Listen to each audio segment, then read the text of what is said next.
Welcome to the GreatBase Tennis Podcast, episode 106. I'm Steve Smith.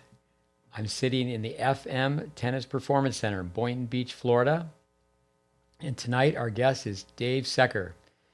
He was on before by popular demand. A number of people have asked to have him back on because a number of our listeners are really in tune with college tennis. At NC State, might be, if not, definitely most improved program, college program in the US of A, but it's right up there.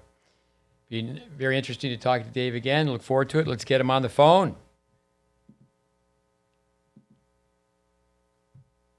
And I'm going alone on this one again. It's our second podcast where I'm flying alone, trying to become more streamlined. One ring. Hello. Dave Secker, Steve Smith, GreatBase Tennis Podcast. Thanks for being on.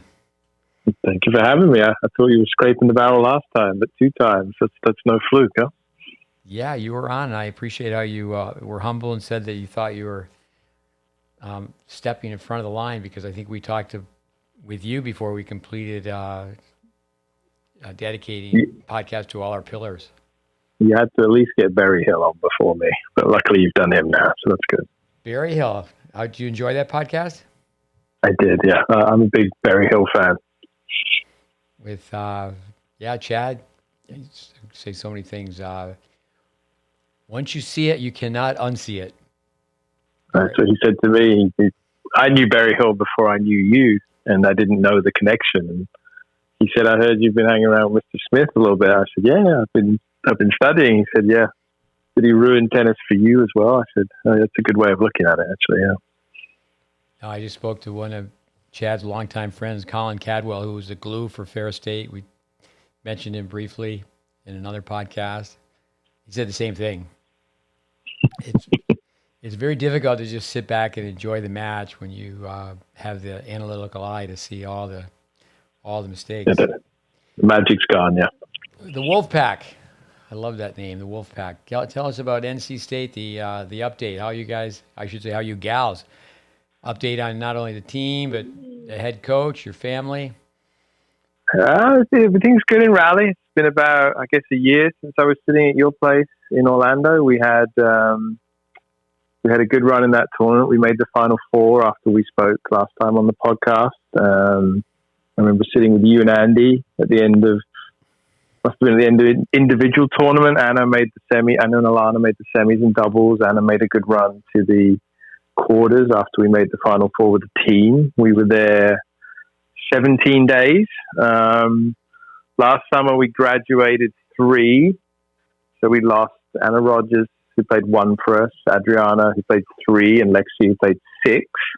So we had a bit of work to do, which got a little bit more complicated in the fall. Our number 2 player from the year before, a multiple-time All-American, Alana Smith, who was having a very good fall, she, at the end of November, slipped in a conditioning drill and had a very unusual ankle injury, not a sprained ankle, but a ligament injury, which ultimately required surgery. So we lost her for the year. So we going into the spring, Mr. Earnshaw, Simon, the head coach, and I, we were a little bit on edge that we'd lost our top 3 and our number 6, but the bright side was everybody got to move up.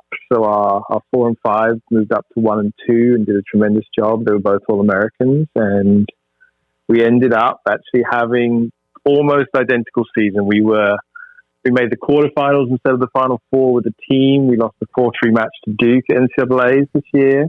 But we did make it to the semis of the indoors, which is the best we've done. And we won the doubles. Jada and Nell Miller won the doubles. So we actually ended up having very, very good year. We spent most of the year ranked 2 or 3. We slipped a little at the end to 6, but it was a good year in Raleigh. It's a lot of change with graduating so many players, and injury kind of caught us by surprise, but it ended up being a very positive year. Yeah. So Simon, he took the team, certainly you came in and helped a couple of years after he was there. From where to where? Like 160 to 6? He got there, I believe they were 140. Yeah, they were 140. They were They were 13th in the ACC, and he got them to 2. That's the highest ranking we've been at now. And we spent 5 weeks at 2 this year. Tell us a little about the ACC with all the conference changes. Have you picked up some new teams? We're kind of the conference stuck in the middle. We have this extremely long, what's called grant of rights deal, which is like the TV media rights. So ours runs till 2036. So they're estimating that for teams to get out, the buyout would be, I've heard, anywhere from 150 to 200 million. And obviously we have Notre Dame, which is a very big player in all this, kind of as a part-time member. They're in like all the Olympic sports, but in football, they only play a semi-schedule with the ACC. So we're kind of stuck in the middle. Like the SEC and the Big Ten have been expanding. The Big 12 and the Pac-12 have kind of suffered because of that, but we're kind of in a holding pattern. In tennis, ACC women's tennis has been by far and away the strongest conference. So this year, 4 of the top 6, so us, Virginia, Duke, and UNC. Last year, it was half of the top 10 this year, 6 of the top 10 last year. It's a very good conference for women's tennis. It fits women's tennis pretty well. I remember sitting in a room with several tennis people, and they were questioning when Simon was hired because he was coming from Division II, where he had won 10 to 12 national championships. And I remember chiming in. I said, if he won at that level, he's going to win at this level. I think he's figured it out, Steve. I think he's got it. I think he's figured out how to do it in Division I. Yeah, I always laugh. I used to hear this stuff as well. People told me once when I moved here, they said it may as well say North Carolina State Penitentiary on your shirt. No one's going to come and play for you. But I would like to see the reverse. I would like to see these. If it's so difficult in Division I, I'd love to see people come down to Division II and try and take on Berry Hill with those rules, or what we used to do at Armstrong. It's the same. It's just different rules. It's a different situation, you know. Yeah, no, I have great respect for any type of national title. Oh yeah. You know, this summer, one of our players, we had several players win gold balls. We have our students and we have our students, but we have one student who won a gold ball, and she listens to all the podcasts. And I was talking about being at the nationals here. There were 3 nationals. This is a national 12s, and I talked about not taking advantage of being aggressive on a green light point. And her mother told me that she had listened to the podcast and she knew I was talking directly about her. So anything that has the word national, I mean, I think you have to keep everything in perspective. But I was at a national event at Easter Bowl this year, and I can't say the player's name, but you and I talked about it last week. And somebody from the USGA sat next to me and said, "Why are you watching this one?" I said, "Oh, I know her coach. I know the system." And they said to me, "Oh, I thought I recognized the swings. Yeah, GreatBase." I said, "Yeah." They said, "Oh, is she a good student of the GreatBase?" I said, "Well, it's 30 love. It's a green light point. She's up 4-2. It's a green light game. She's a good student. She's going to serve to the inside and come forward." And she did it on cue. And the USGA coach just looked at me and laughed. Said, "How can you possibly know that?" I said, "Well, we have a little bit of a system, you know." And yeah, it's funny. I mean, I tell young players that if they just hit a body serve and go forward when they're up, say 40 love, no one will even notice. No one will even notice. No. Great base coaches will notice, but no one else will figure out what's going on. Yeah, we're going to change the name. You've probably heard that. Every other month we're going to call it Solid Fundamentals. I mean, who can argue with having a great base? With your players coming in, tell us a little bit about that, how you have to go back to the drawing board, work on fundamentals. Well, this year, I mean, we had a lot of new faces. I mean, this past season, we had a lot of new faces and a lot of people who'd never really been under pressure. And I think, you know, there's always the challenge. I think that the one thing we lost with COVID was the ability to do summer work. And, you know, obviously people look to our seniors and the players who've been with us for 3 or 4 years and they say, okay, yeah, no, these players have done really well. But I think there's a lot of pressure on younger players not just to do well, but I always feel like the pressure is it's not fair for them if they didn't get the opportunity to do the preparation work as well. And for us, that's really the summer. So our younger players got that opportunity now, and it makes the world of difference to them to be able to slow down, really go through the process of like, filming every stroke. I mean, it's one thing with forehands and backhands, which can be a little bit boring, but when you show a player their backhand volley or their overhead on film, that you spend hours in the summer working on these things, then they really become, they get to a point where they have a know-how where the conversations become better. And then they also just have a focus where it's not much to talk about on the practice court. It's more just giving directions and making sure you got them set up. But that's what kind of the younger players who did well this year went through. And I think it gives them a lot of confidence. And I think when they get to that point and they do well, it's not like a mystery. They understand, okay, I put in a lot of hours. I know what I was doing. I know it's not there yet, but it gives them that ability. And that's how we've been able to kind of build this program where we can lose, some very, very, very good players. I mean, players like Anna Rogers, who graduated, she's 200 in the world right now in doubles. Adriana's 400 in singles. Alana's about 350 in doubles, and she was out for 6 months. I mean, they're very good players. But the one benefit of that is the younger players get a chance to put it into practice, and they're in the lineup. They know they've got the security. They know they're going to play, and they're having the conversations that those girls had when they were younger. Are your former students that are giving pro tennis a go, are they basing themselves out of Raleigh? No. So Anna and Adriana are down in Miami. They're not far from you. Adriana's parents live in Miami, so they train out of there, but they're traveling constantly. I mean, they're on the road. I mean, they stop in, don't get me wrong. I mean, we're in constant communication with them. Simon really, really helps them with the schedule. I get a lot of information back. Probably once a month I get a call, hey, I'm going to be on the stream in 2 hours. Can you watch the match or chart it or whatever? But they're actually training down in Florida, but they're traveling a lot. I mean, especially this time of year. I mean, it's that transition piece, if you're trying to get from like 500 to 200 to 150 to kind of the Grand Slam qualifying stuff, they're on the road constantly. Give a commercial for Raleigh. I mean, when you recruit, obviously a lot of players want to go to California or Florida. What are some of the selling points for bringing someone to NC State? I think there's 3 cities right now in the U.S. that are kind of just really booming. I think Raleigh, Austin, and Nashville are that mid-sized city that's full of young professionals, and it's the job market that's bringing people here. We have this Research Triangle Park with the 3 universities where a lot of the biomedical and the software companies are coming here. Like Apple is building their East Coast headquarters 5 miles down the road. We have a huge gaming industry, like in tech. So, the companies are just hiring straight off the campuses. And with the 3 universities here, they're just catering completely to that. Everything is a new build. So like the house I'm sitting in right now was dirt 5 years ago. The town I live in, which is a suburb of Raleigh, my understanding is the population has doubled in the last 5 years.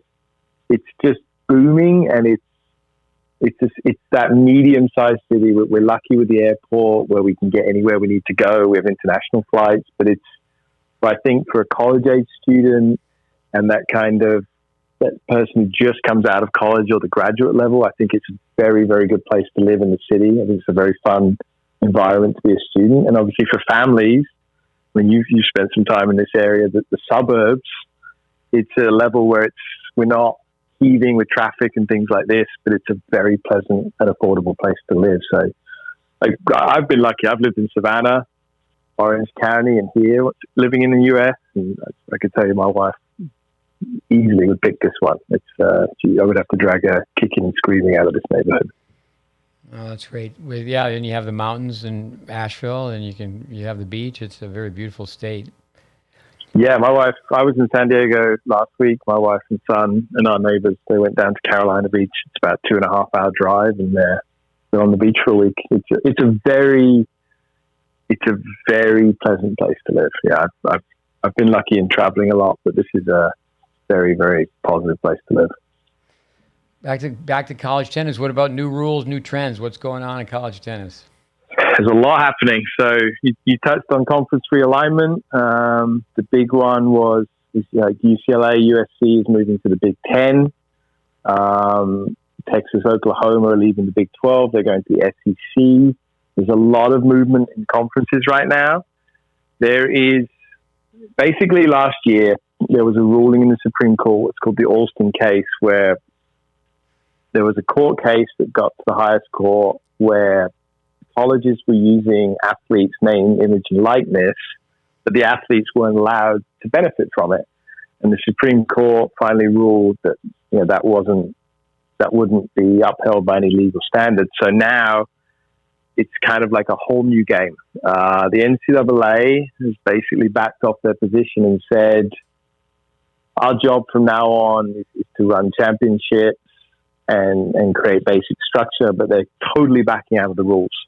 I think their task right now, their mission is to halve the rule book in 12 months.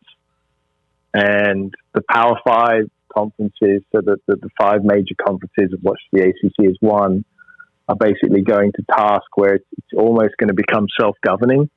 Our president at NC State is on what's called the Transformation Committee, and they are tasked with almost a page 1 rewrite of the NCAA and its governing.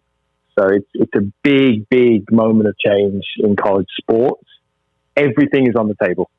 So from number of sports, there was a vote last week on should there be scholarship limits? Should there be staff limits? Should it just be whatever the schools want?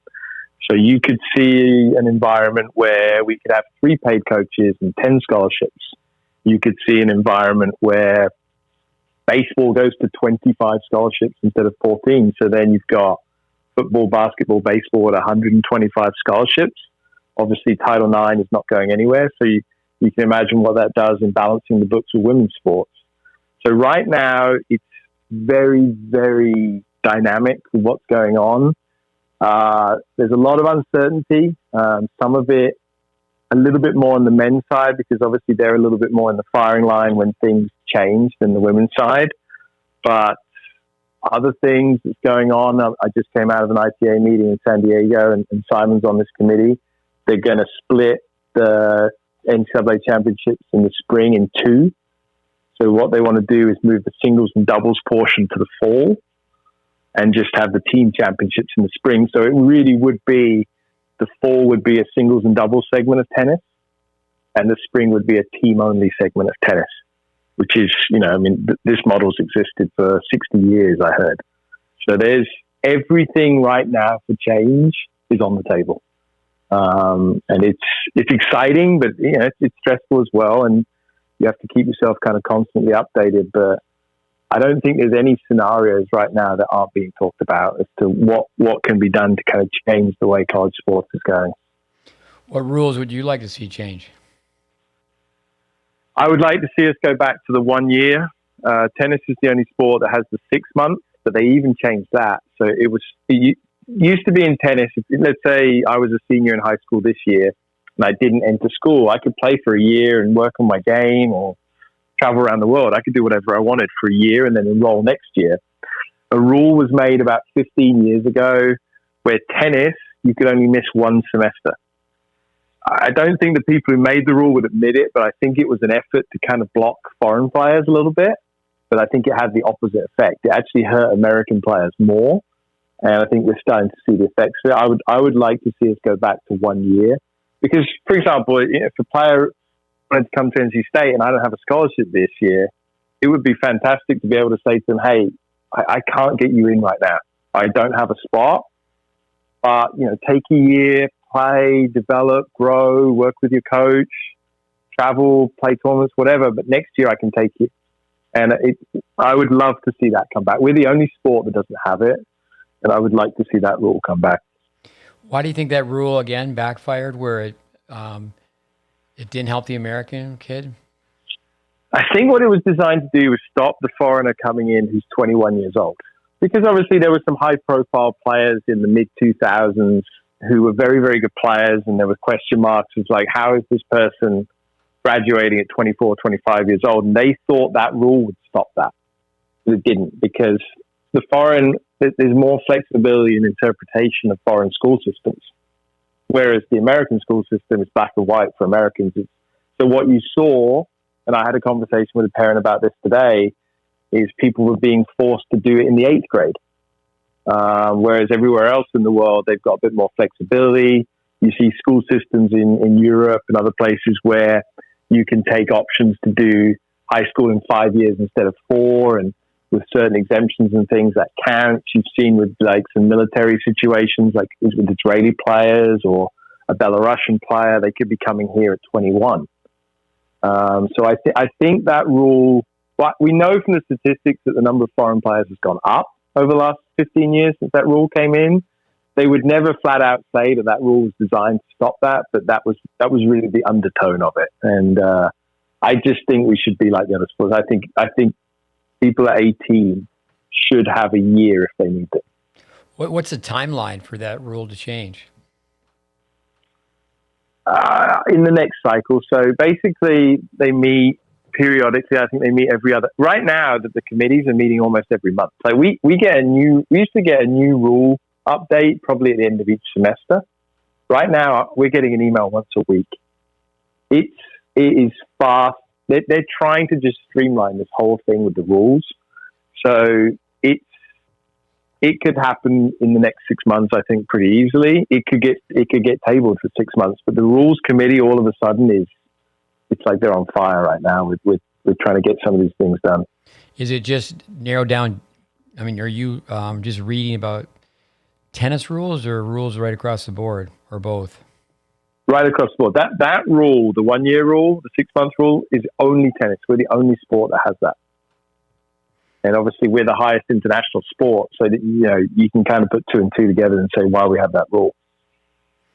Well, I think it would be great to have the individuals in the fall and the team in the spring. I mean, a lot of high schools in the state of Texas, they've done that for years. Where in the fall it's individuals, and in the spring it's team. You like that rule? I love that rule. The last 2 years we've made semis, quarters of team, final or semis of the individual. I think in Illinois this year we were there for 18 days. In Orlando last year we were there for 17 days. It's too long. And the other thing is you see always on the first day of the individual the number of pull-outs.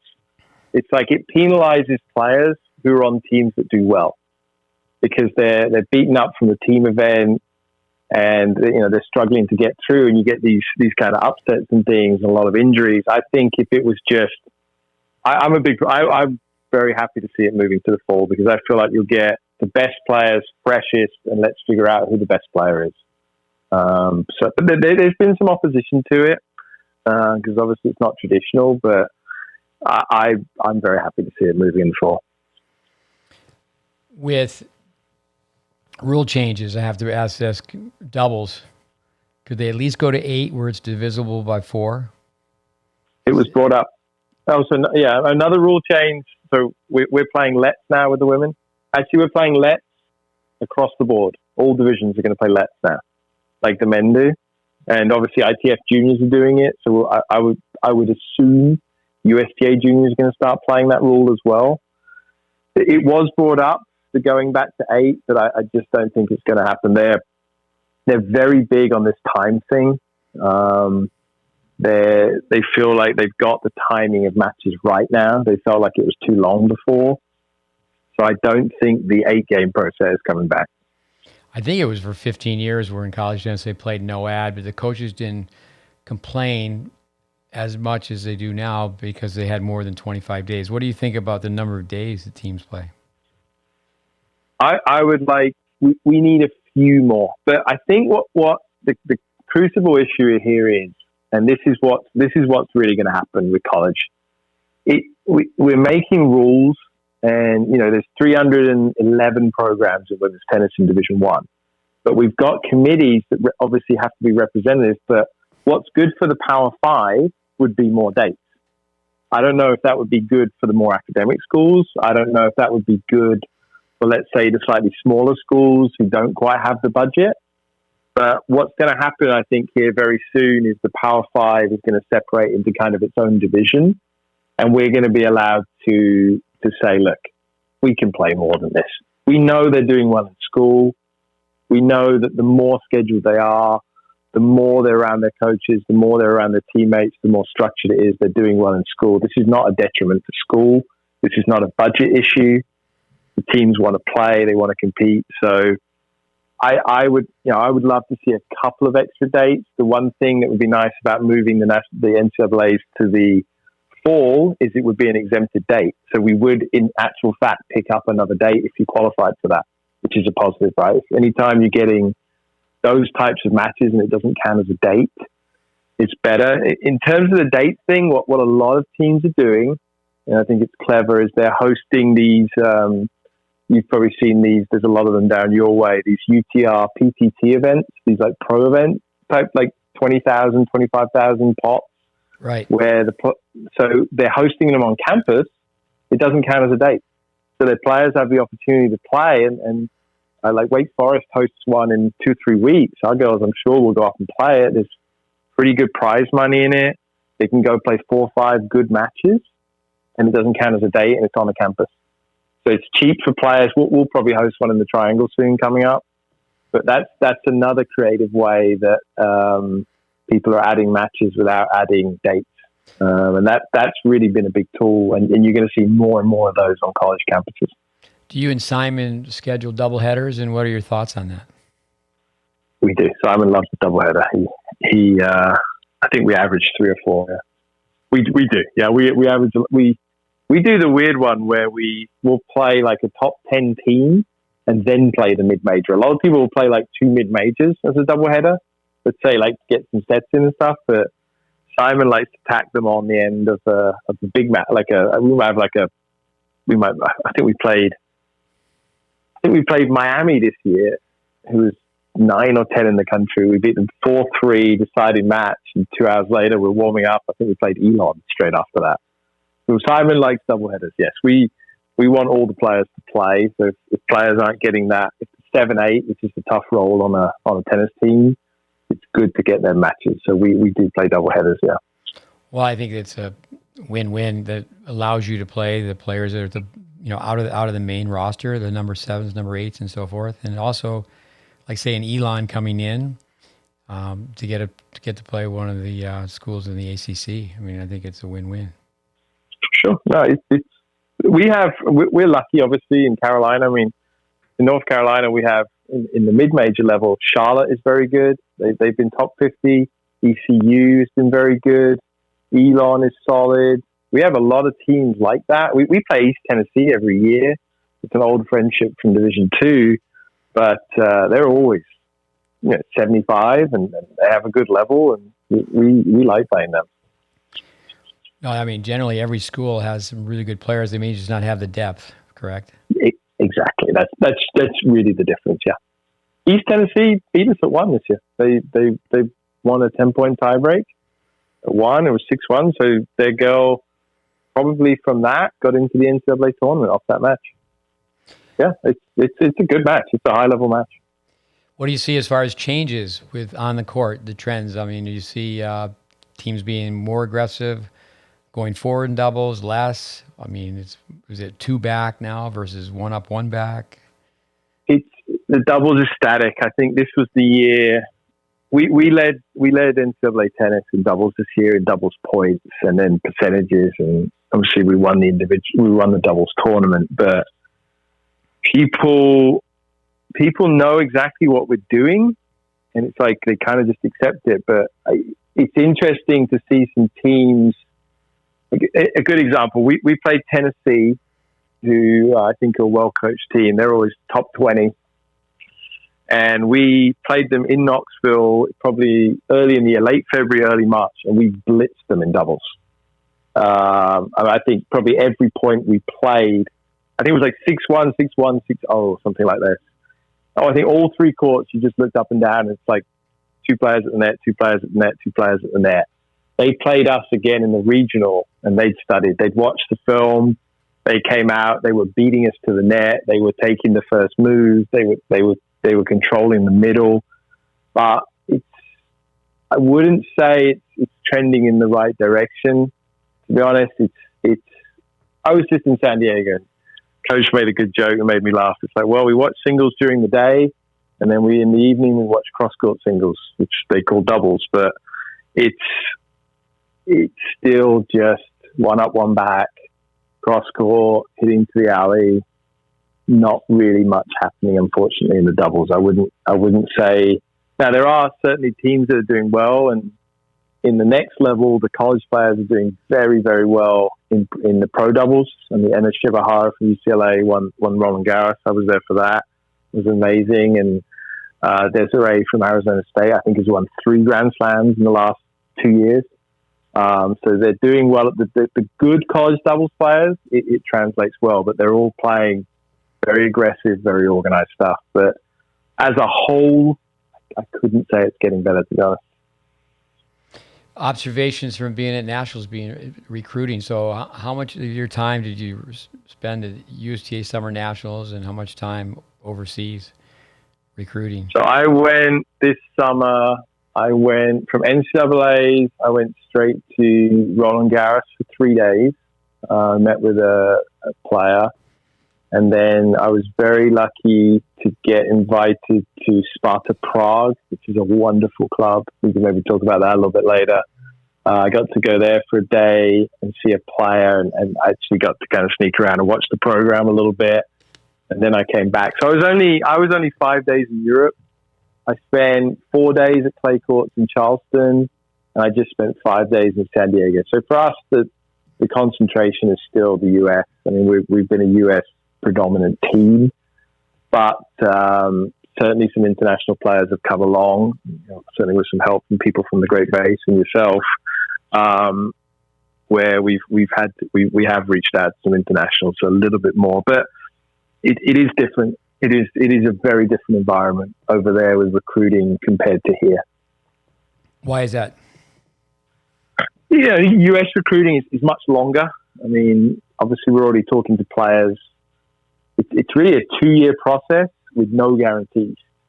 Whereas, not to exaggerate, but with an international, it could be a 2-week process. And the level of players, there's a lot more clarity with an international player. Like if they're coming to us, to the US, it's a very streamlined decision. It's a tennis-based decision, or it's a financial decision, and that's it. Whereas obviously in the US, there's more of a courtship. It's a lot more based on the relationship. There's a lot more history, like the legacy of the parents, what they did, where they're from, where their friends have gone, where their coaches were. There's a lot more factors, and it takes a lot more time. Europe, really the only negative you deal with is kind of the federations or people who might have a little bit of a negative tilt on the US or college. But it is a much different type of conversation. It's much more business-like in Europe. It's much more just like, what can you do? What can this happen? How does this happen? Yes, no. Whereas here, I think it's a little bit more of an emotional thing. In the foreign players, it's not as much of a brand selecting a name school. No, it's more about credibility or reputation. Like it's very matter of fact. They know certain brands. I would say with a foreign player, the brand is your ranking. They're just going to look at the rankings. They're not going to say, well, you're 5 in the country, but this team that's, I don't know, has a longer history or legacy than you that's 20. Oh, I prefer that. They're just like, well, 5 is better than 20. It's a lot more matter of fact. They look more at the rankings than that. And obviously, we have a little bit of an advantage in Europe because obviously we're European, and a lot of our former players are spread around Europe. So there's a certain credibility factor there for us. I don't know if it's like that with all coaches, but certainly for us in Europe, we have an ease of moving around that is sometimes a little bit tempting. But no, I still think the model is US-based players. I mean, we definitely do branch out, but that's kind of been the way it's gone. With foreign players, I mean, obviously Europe is the highest percentage, but with Australia, Africa, South America, Do you have we had numbers on that, where the foreign players are from? the number one country that's coming into the US in tennis is England. I mean, makes sense, right? It's so easy for Brits to make the transition. The number two country is Spain. Number three country is Germany, and I think the fourth country is France. So it is still that Western European wing. Obviously, I'd say tennis is more centered in the east of Europe, but those countries, they're just not as populated. I mean, there are, pound for pound, the Eastern Europeans are definitely the best tennis players. But if you just look at, I mean, you're talking about UK, 55 million people, France, 80, Spain, 50, Germany, 80. There's just more people in those countries. The population of those countries is still, and obviously the academic system lines up perfectly with the US. So it's a pretty easy transition. And what about the difference between the players? There's the on-court. I mean, obviously you can't generalize, categorize, but it's different. I mean, I was very lucky to go. I got to go to Sparta Prague, which is one of the most prestigious clubs in Europe. I mean, you walk in, it's just pictures of Pliskovas. I mean, I walked in there. The girl I went to see was warming up in the gym. Sebastian Korda sits down next to me on the weight rack. I said, "What are you doing?" He said, "Oh, my dad grew up here. I train here all the time." I mean, you just go down the line of the courts, and it's just player after player after player. One thing I would say about Europe, the practices and the workouts, they start in the gym and they end in the gym. Tennis is, it's still a tennis club, but the way they treat more of as an athlete and as a sport versus maybe in the US where, I think I've certainly seen this through junior tennis where the player shows up 10 minutes before, have a chat, they go on the court, they do their hour, the clock dings, and they're out of there. But in Europe, it's a much more well-rounded, right in Sparta Prague, they have a line of probably 9-10 clay courts in a row. Right behind that is the National Athletics Training Center, but the tennis players are in there constantly. It's a very spacious athletics facility with all sorts of stuff, but there's also very high-level Olympic athletes just walking around. But it's different. I mean, I was out there on a Saturday. Every court was full, and most of the courts, there was only, of the 9 courts, I would say 2 had coaches on them. The rest was just families. I mean, it was siblings practicing with each other. The parents were kind of around, but not really. But they were training hard without coaches. And it's not like people were out there warming them up. They did their routines.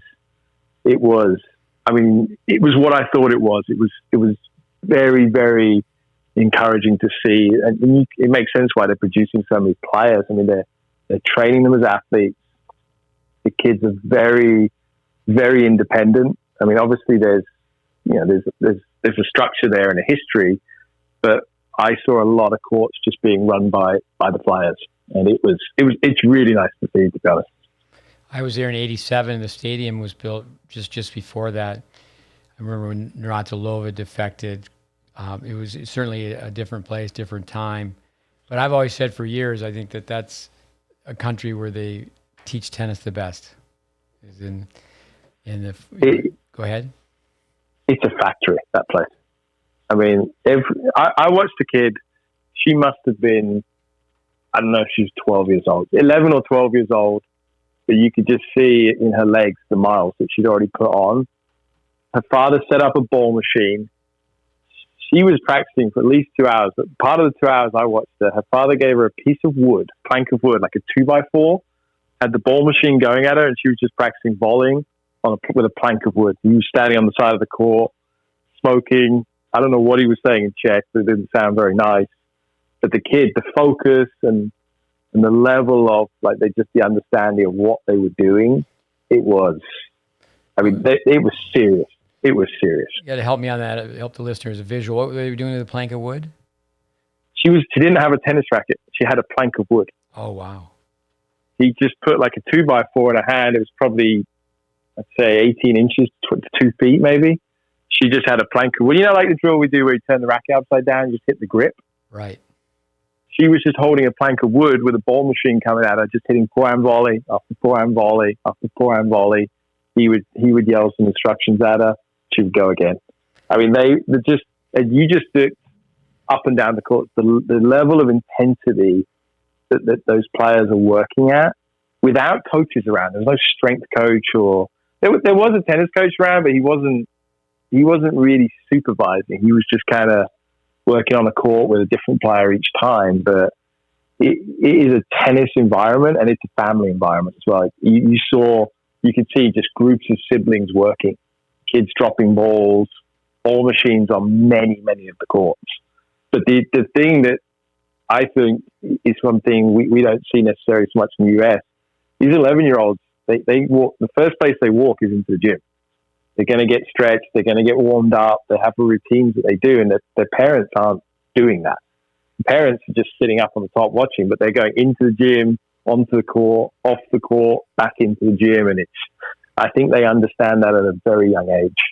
I think one thing at a very young age is they sweep their own courts when they're done.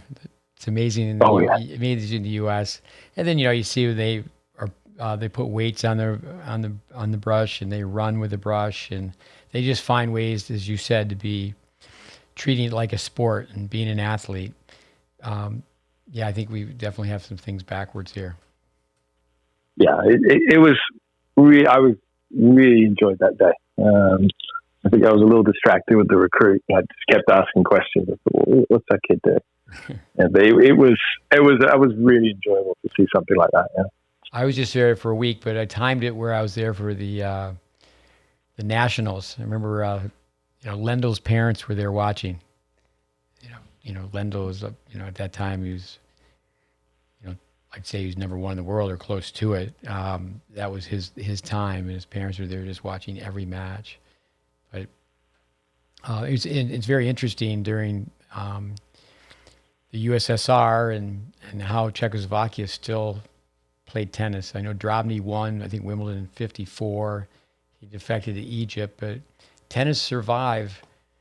Where a lot of times in the Soviet, the puppet nations behind the Iron Curtain, tennis was really depressed or suppressed, but not with the Czechs. No, and it'd be interesting. I mean, I've never been able to get to Spartak Moscow, but you hear a lot of the similar things. I actually had Natalia was up here in Raleigh not that long ago, and as you know, we have a player coming from that system. But the one thing they have is a system. You can see it. It's so uniform with the kids, and it's not supervised. It's a cultural system of what they're doing. And certainly, the players, they're not all perfect, but you can see so many similarities in what they're doing. And I think the success they've had, obviously, you walk in, it's just a picture of a club player at Wimbledon, a picture of a club player at the French. I mean, they've got the history where no one walking in that door is going to question what's being done there. And I think that gives them confidence if they just keep running with the system that works. I mean, at worst, they're going to be good college tennis players. I mean, when I was at the French this year, 8 of the top 30 were Czech. All 4 of the semifinalists were Czech. I mean, they know what they're doing, and they're not going to bow to some of the social pressures. They know that system works, and it's an avenue for those players. No, I think it's collective where the coaches work together. Where here, I think there's just too much marketing 101, and instead of working the sport, you're working your. I mean, capitalism's not perfect. A lot of times people are working their checkbook. How much money am I making? Instead of an emphasis, how many players are you making? Obviously, you have to make a living, but producers and parasites. I mean, I think too many people are not really producing, and they're eating away at tennis. Go ahead. Can you imagine if there was a club in the US, just a club on its own, that had produced the players like that? A tennis club. Yeah, well, then also too to just be working with athletes. I remember they're around athletes, and they all can play tennis, soccer. I do think they're in the book Range. There were more specialists where, as people were just even studying Navratilova, where she can skate. When she was a kid, she could skate, she could ski, play soccer, and they just play multiple sports. I do think that young kids here get on a tennis track too early. Yeah, for sure. And now let's just transition, because you spent time in Spain as a junior, correct? Yeah, I went when I was 17, so 99. I was there from 99 till a little bit of 2002. I spent about 2 years there, on and off. But that was, really, looking back, an amazing time in Spanish tennis. I didn't quite comprehend it at the time. I just knew the Spanish players my age were doing very well. It's like Ferrero, the two Lopez's, Mark and Feliciano, and obviously Verdasco was a year younger, Nadal's a couple of years younger. But Spanish tennis it's become this commercial thing. But what was happening in the 90s and the early 2000s was a remarkable, I think, situation in tennis. And it saddened me. I got to go, I went to a place, it is now called Bruguera Tennis Academy. In the old days, it was a club, and they used to call it like top team. It wasn't really the academy thing. It was clubs, but players trained together. And you became a member of the club. You paid a membership fee, and you paid for your expenses if you were traveling with the coaches and stuff. But it was really just club versus club, and there were so many good clubs in Barcelona that it became kind of the center. Now it's become this huge commercial thing. I guess I was chopped down a little bit a few years ago. I got to go back, and they asked me if I would come in and meet with the new kind of board, like the new owners. And so I was like, yeah, this is going to be great. Like, I haven't been here for 20 years. They're going to want me to talk about college tennis, and it was purely commercial. They were interested in what business ventures could be done with the US. How could they get US people in here? And I was like, man, I was thinking we were going to talk about tennis, a little bit, but one of the worst things of that meeting, I said, well, look, guys, I'm going down to Zaragoza for the Spanish Championships in 2 days. Who should I be watching? And they said, no, we don't have any Spanish players in that draw. And it used to be, there were only a handful of foreigners in these clubs. It was all Spanish players. And Spanish tennis has changed. But in the late 90s, it was a fantastic system to go and be part of. Just, for me, it totally changed my trajectory of tennis. I was a solid junior coming out of England, but to have that experience was unbelievable. Well, I think Spain has surpassed Florida as the number one tennis destination. Would you agree with that, especially with Barcelona? Yeah. Sanchez Casal opened the year I left, and people were like, "How can they build this thing? How are they going to fill this place?" It was this huge. Used to be a farm. It used to be a horse stable. It was a funny smell to it, and now it's this. They have sites in Florida. They have sites in Asia. It is a powerhouse now. Yeah, it became this commercial thing, but it was built off of the work of what those coaches did and the players did in the 90s. And I believe you've been through the Spanish teaching system. That Spanish teaching system that they had, even though all the clubs were different, the system was unbelievable, and it was so rigid. There were some nuances to it with the different coaches, but it was a very defined system of play. And they weren't arguing about the basics of technique. Exactly. I went through that. I think what you're saying about the Czechs is that it was certainly more unified. We have the US, the PTR used to be the USPTR, and the USPTA. They started with the word united, but I've never really sensed that. I know Vandermeer did have a system, so that you would say, okay, let's give Dennis, the late Vandermeer, many votes on that. But that expression, people they're on the same page, but they're not even really from the same book. In Spain, I can speak about Barcelona. In Barcelona, they were on the same page. They had different styles with the coaching, but the style of play was very similar across the board. With your thoughts on UTR, and how's that? Is that you're in Europe recruiting? Is it UTR? Is that? It's not a fact. It's not really a factor in Europe. They have. I don't know how much you've seen, but the ITF has produced their own version, their own rating system now called the World Tennis Number, and it's going to be a very big rival to UTR because obviously they've got the support of the federation. So with UTR, I think in America it's been a big, you would say at least business success, but it's certainly in terms of rollout and buy-in, it's been a big success, right? And there's a lot of positives to it. There's obviously some drawbacks, but in Europe, some of the federations, so for example, the DTB, the German federation, they said, you can't just have our data. This data has a value. There's a price. If you're not willing to, we're not just going to give you access to all our results. So a lot of the European federations weren't giving their results to UTR, which obviously skews the algorithm, right? Because the data set, the more that you feed into the data set, the more accurate it becomes. Well, with the ITF rating, all the federations are on board. It's not all, but 90% of them are on board, and the big players are on board. So the US, the Western European countries, they're all on board and they're rolling this thing out now. So as of right now, it's the second criteria to enter ITF events. So if you don't have a WTA or ATP ranking, that's the next criteria for getting in. College is rolling it out fully in January, and the USTA is going to be fully adopting it moving forward. We just had meetings about that at the national championships. So it's changing, yeah. I think Tennis Australia is a sponsor or an investor with the UTR, correct? And same like Djokovic, I believe, Team 8, Federer. Yeah. So that's kind of where they've had things. But I believe the Grand Slam countries are obviously they're seen as the preeminent ones. So I think they at least have to give their information. They don't necessarily have to promote it, but the US, the UK, and France, they're fully promoting it. And if there was a commissioner of tennis, there should just be one, correct? The more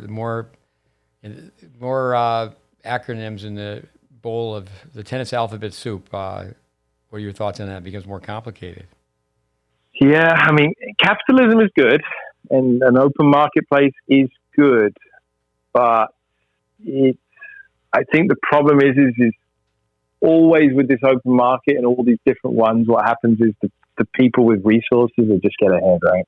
It doesn't benefit the person. It's like this trickle-down economics that people keep trying to sell, right? It's like, well, if the rich get richer, it will help the people at the bottom, but that's not necessarily what happens, right?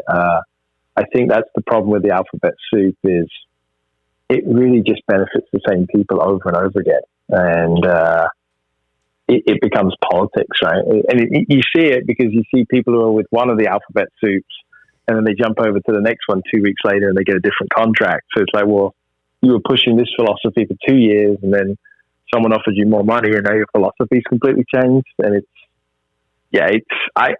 they need, so I don't know in the marketplace in terms of like tournaments and ratings they do, maybe having the best product will find its way. But I certainly think in terms of governance and like grassroots and the education stuff, we need some sort of clarity or someone to take the reins and say, we have to agree on a few things here. Capitalism's good, but not necessarily for primary school education or, entry-level tennis.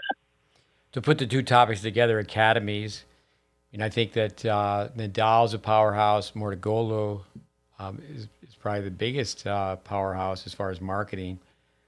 Years ago, when people just took private lessons, I know my experience, that they ended up playing more pickup matches.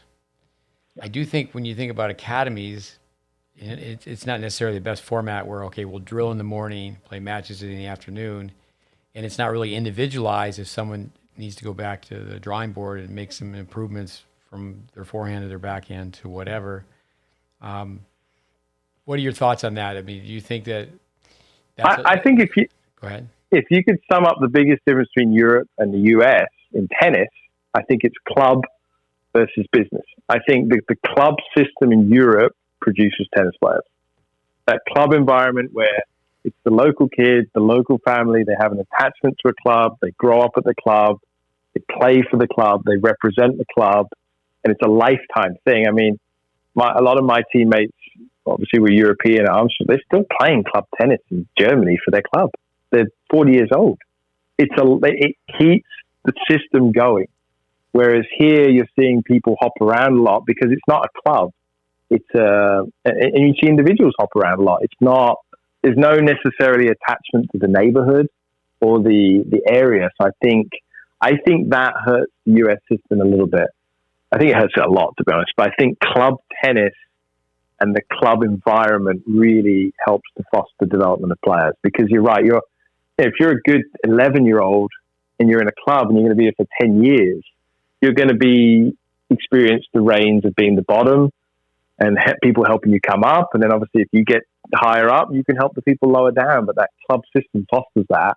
Whereas the system here, where it's very commercially driven and people are, obviously there's fighting for the courts and leases and this. I mean, Southern California is the best example of that. But I think, to your point, when it was private lessons, I mean, ultimately in Southern California, when in the heyday of the tennis boom, it was these great clubs, the Jack Kramer Club, the John Wayne Club, the LA Tennis Club. They were producing the players. It wasn't these entities or commercial things. Yeah, with the success rate of academies.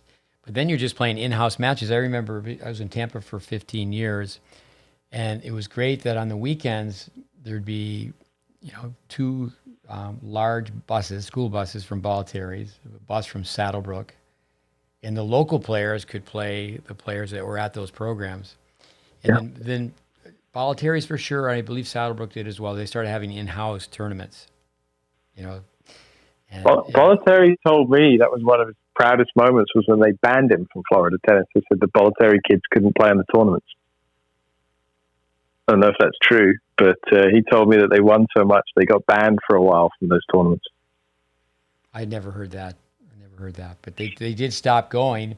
I thought it was more, and what I heard, that they didn't have the expense of the school buses, the driver, the insurance, the gas, and they weren't paying the entry fee to an outside party. It was just in-house.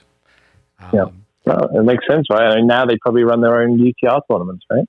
Yeah, every business has ups and downs, and Bollettieri was down with numbers at one point, but then when Sharapova won Wimbledon, they went way back up with their enrollment. So it's just really interesting, But in Europe, on the weekends, the clubs are playing against each other. It's league tennis, whether it's adult, juniors, whatever. It's organized league tennis. So the clubs are playing against each other. So you eliminate that need to always find a tournament because you're playing for your club against other clubs. You create rivalries in a community, right? Yeah, and I'm understanding, if you're, my son Connor played in Europe, and I've had others do it. I've recommended so many people to do it, and they haven't, because you can have two Auslanders, two foreign players. But if you win your league, you move up to in the next league, and if you're the bottom of the league, you move down. Is that correct? Yeah, promotion, relegation. That's the fundamentals to European sports, right? Like from soccer, tennis to hockey, whatever. Is there's a system where even the smallest clubs, if they're good enough, can achieve, and they just keep moving up. But then you create rivalries and traditions, and it starts regional as well, so the expense goes down a little bit as well. What do you mean when you refer to the languages of tennis? Well, like, for example, when I was in Spain, obviously, I think Americans are guilty of this as well. I can tell you one thing in England we're guilty of is we speak English and we expect everybody else to speak English. And that's a big negative. You're missing out on a lot of the world and a lot of experiences if you only speak one language. I certainly was guilty of that. English people can go anywhere they want. Somebody will figure out how to speak English to them. But when I moved to Spain, I didn't realize that saying things in different languages and understanding the meanings actually was beneficial for tennis. So, I grew up in England. You serve T body wide. I went and played a tournament in Spain, and obviously my coaches at first were talking to me in English, and they would say, well, are you serving open or closed? What are you talking about, dude? I'm serving this wide. And they were like, why do you serve open? Why do you serve closed? I said, you're getting the translation wrong here. Like, it's T body wide. And they said, no. Are you opening the angle or are you closing the angle? And I'd never heard that before. It was the first time anybody had ever said that to me. And you're missing a lot of things when you, maybe not missing, but I got a lot of experiences to think about things in a different way when you think about them in a different language. You talk about in Spain, like the word aguanta, maintain. Like we talk about zones of the courts, offensive, defensive, neutral, that, when you're a coach just drilling you on aguanta, you just be yelling from the sides, maintain, you're in a maintenance zone. You have to maintain your position. You have to maintain the angle. You can't be like trying to do these different things. So hearing the sport in a different language really opens up to just start thinking about it in different ways. I can tell you with my girls now, I never use the terms chi, body, wide. We just talk about serving to the inside or the outside. Is the player returning properly? We're going to have to serve to the inside more with less angle. Is the player really just hitting a ground stroke and not hitting a return? We can serve to the outside more and open the angle. But I didn't get that until I got a level of Spanish where I could understand the translation and say, okay, that's a little different. I work with so many players where I tell them, okay, you're smarter than I am, your aptitude's off the charts, but you just don't understand the 2-bounce rule. That you need a defense or neutral or the red zone, draw the sidelines all the way back to the fence. You keep your opponent in the pocket. But just to tell kids, just hit with the length of the court. Yeah. Just keep the ball to the length of the court. Don't hit, they make so many mistakes hitting short and wide. But, you've heard me say this for years. You speak 3 languages, you're trilingual. You speak 2 languages, you're bilingual. You speak 1 language, you're American. English too. We're guilty. Yeah. No, actually, when you went to Spain, if you went to Spain now, especially if you went to the commercial programs you're talking about, you wouldn't be learning Spanish. If you want, we've done that in recent years. If you want to, we just set someone up to go to Argentina. If you want to learn to speak Spanish, you don't go to a resort area. And these big academies, that's what they are now, is they're really nice resorts. Exactly. We had coaches. I mean, Barcelona is a subset of Spain. I mean, they're Catalan. They're not really Spanish. We had coaches who, number one, would not speak to me in English. So they were like, you get better learn. And they were semi-offended to speak to me in Spanish. They wanted to speak in Catalan. I mean, I have sort of family there, like an elderly couple. I spoke in Spanish to them. They spoke back to me in Catalan. But there were coaches who would not speak to you if you didn't learn Spanish. Now, that's a different game. When they said to me when I first got there, you got 6 weeks. But I'm not doing this English thing for more than 6 weeks. You better learn the language of tennis here. And we're not doing 2 different explanations of every drill. But no, to hear tennis explained in a different language it's almost like hearing a new sport. It was a really positive experience. I wish I would have learned it better.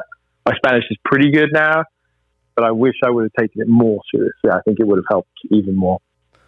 Well, you and Simon have built your program with mostly American players, but yet Simon's success at Armstrong was with mostly foreign players. Was there a rule when you were on the team that everybody had to speak English? Because I know many teams do that because the German players speak to the German players. It becomes a little cliquey.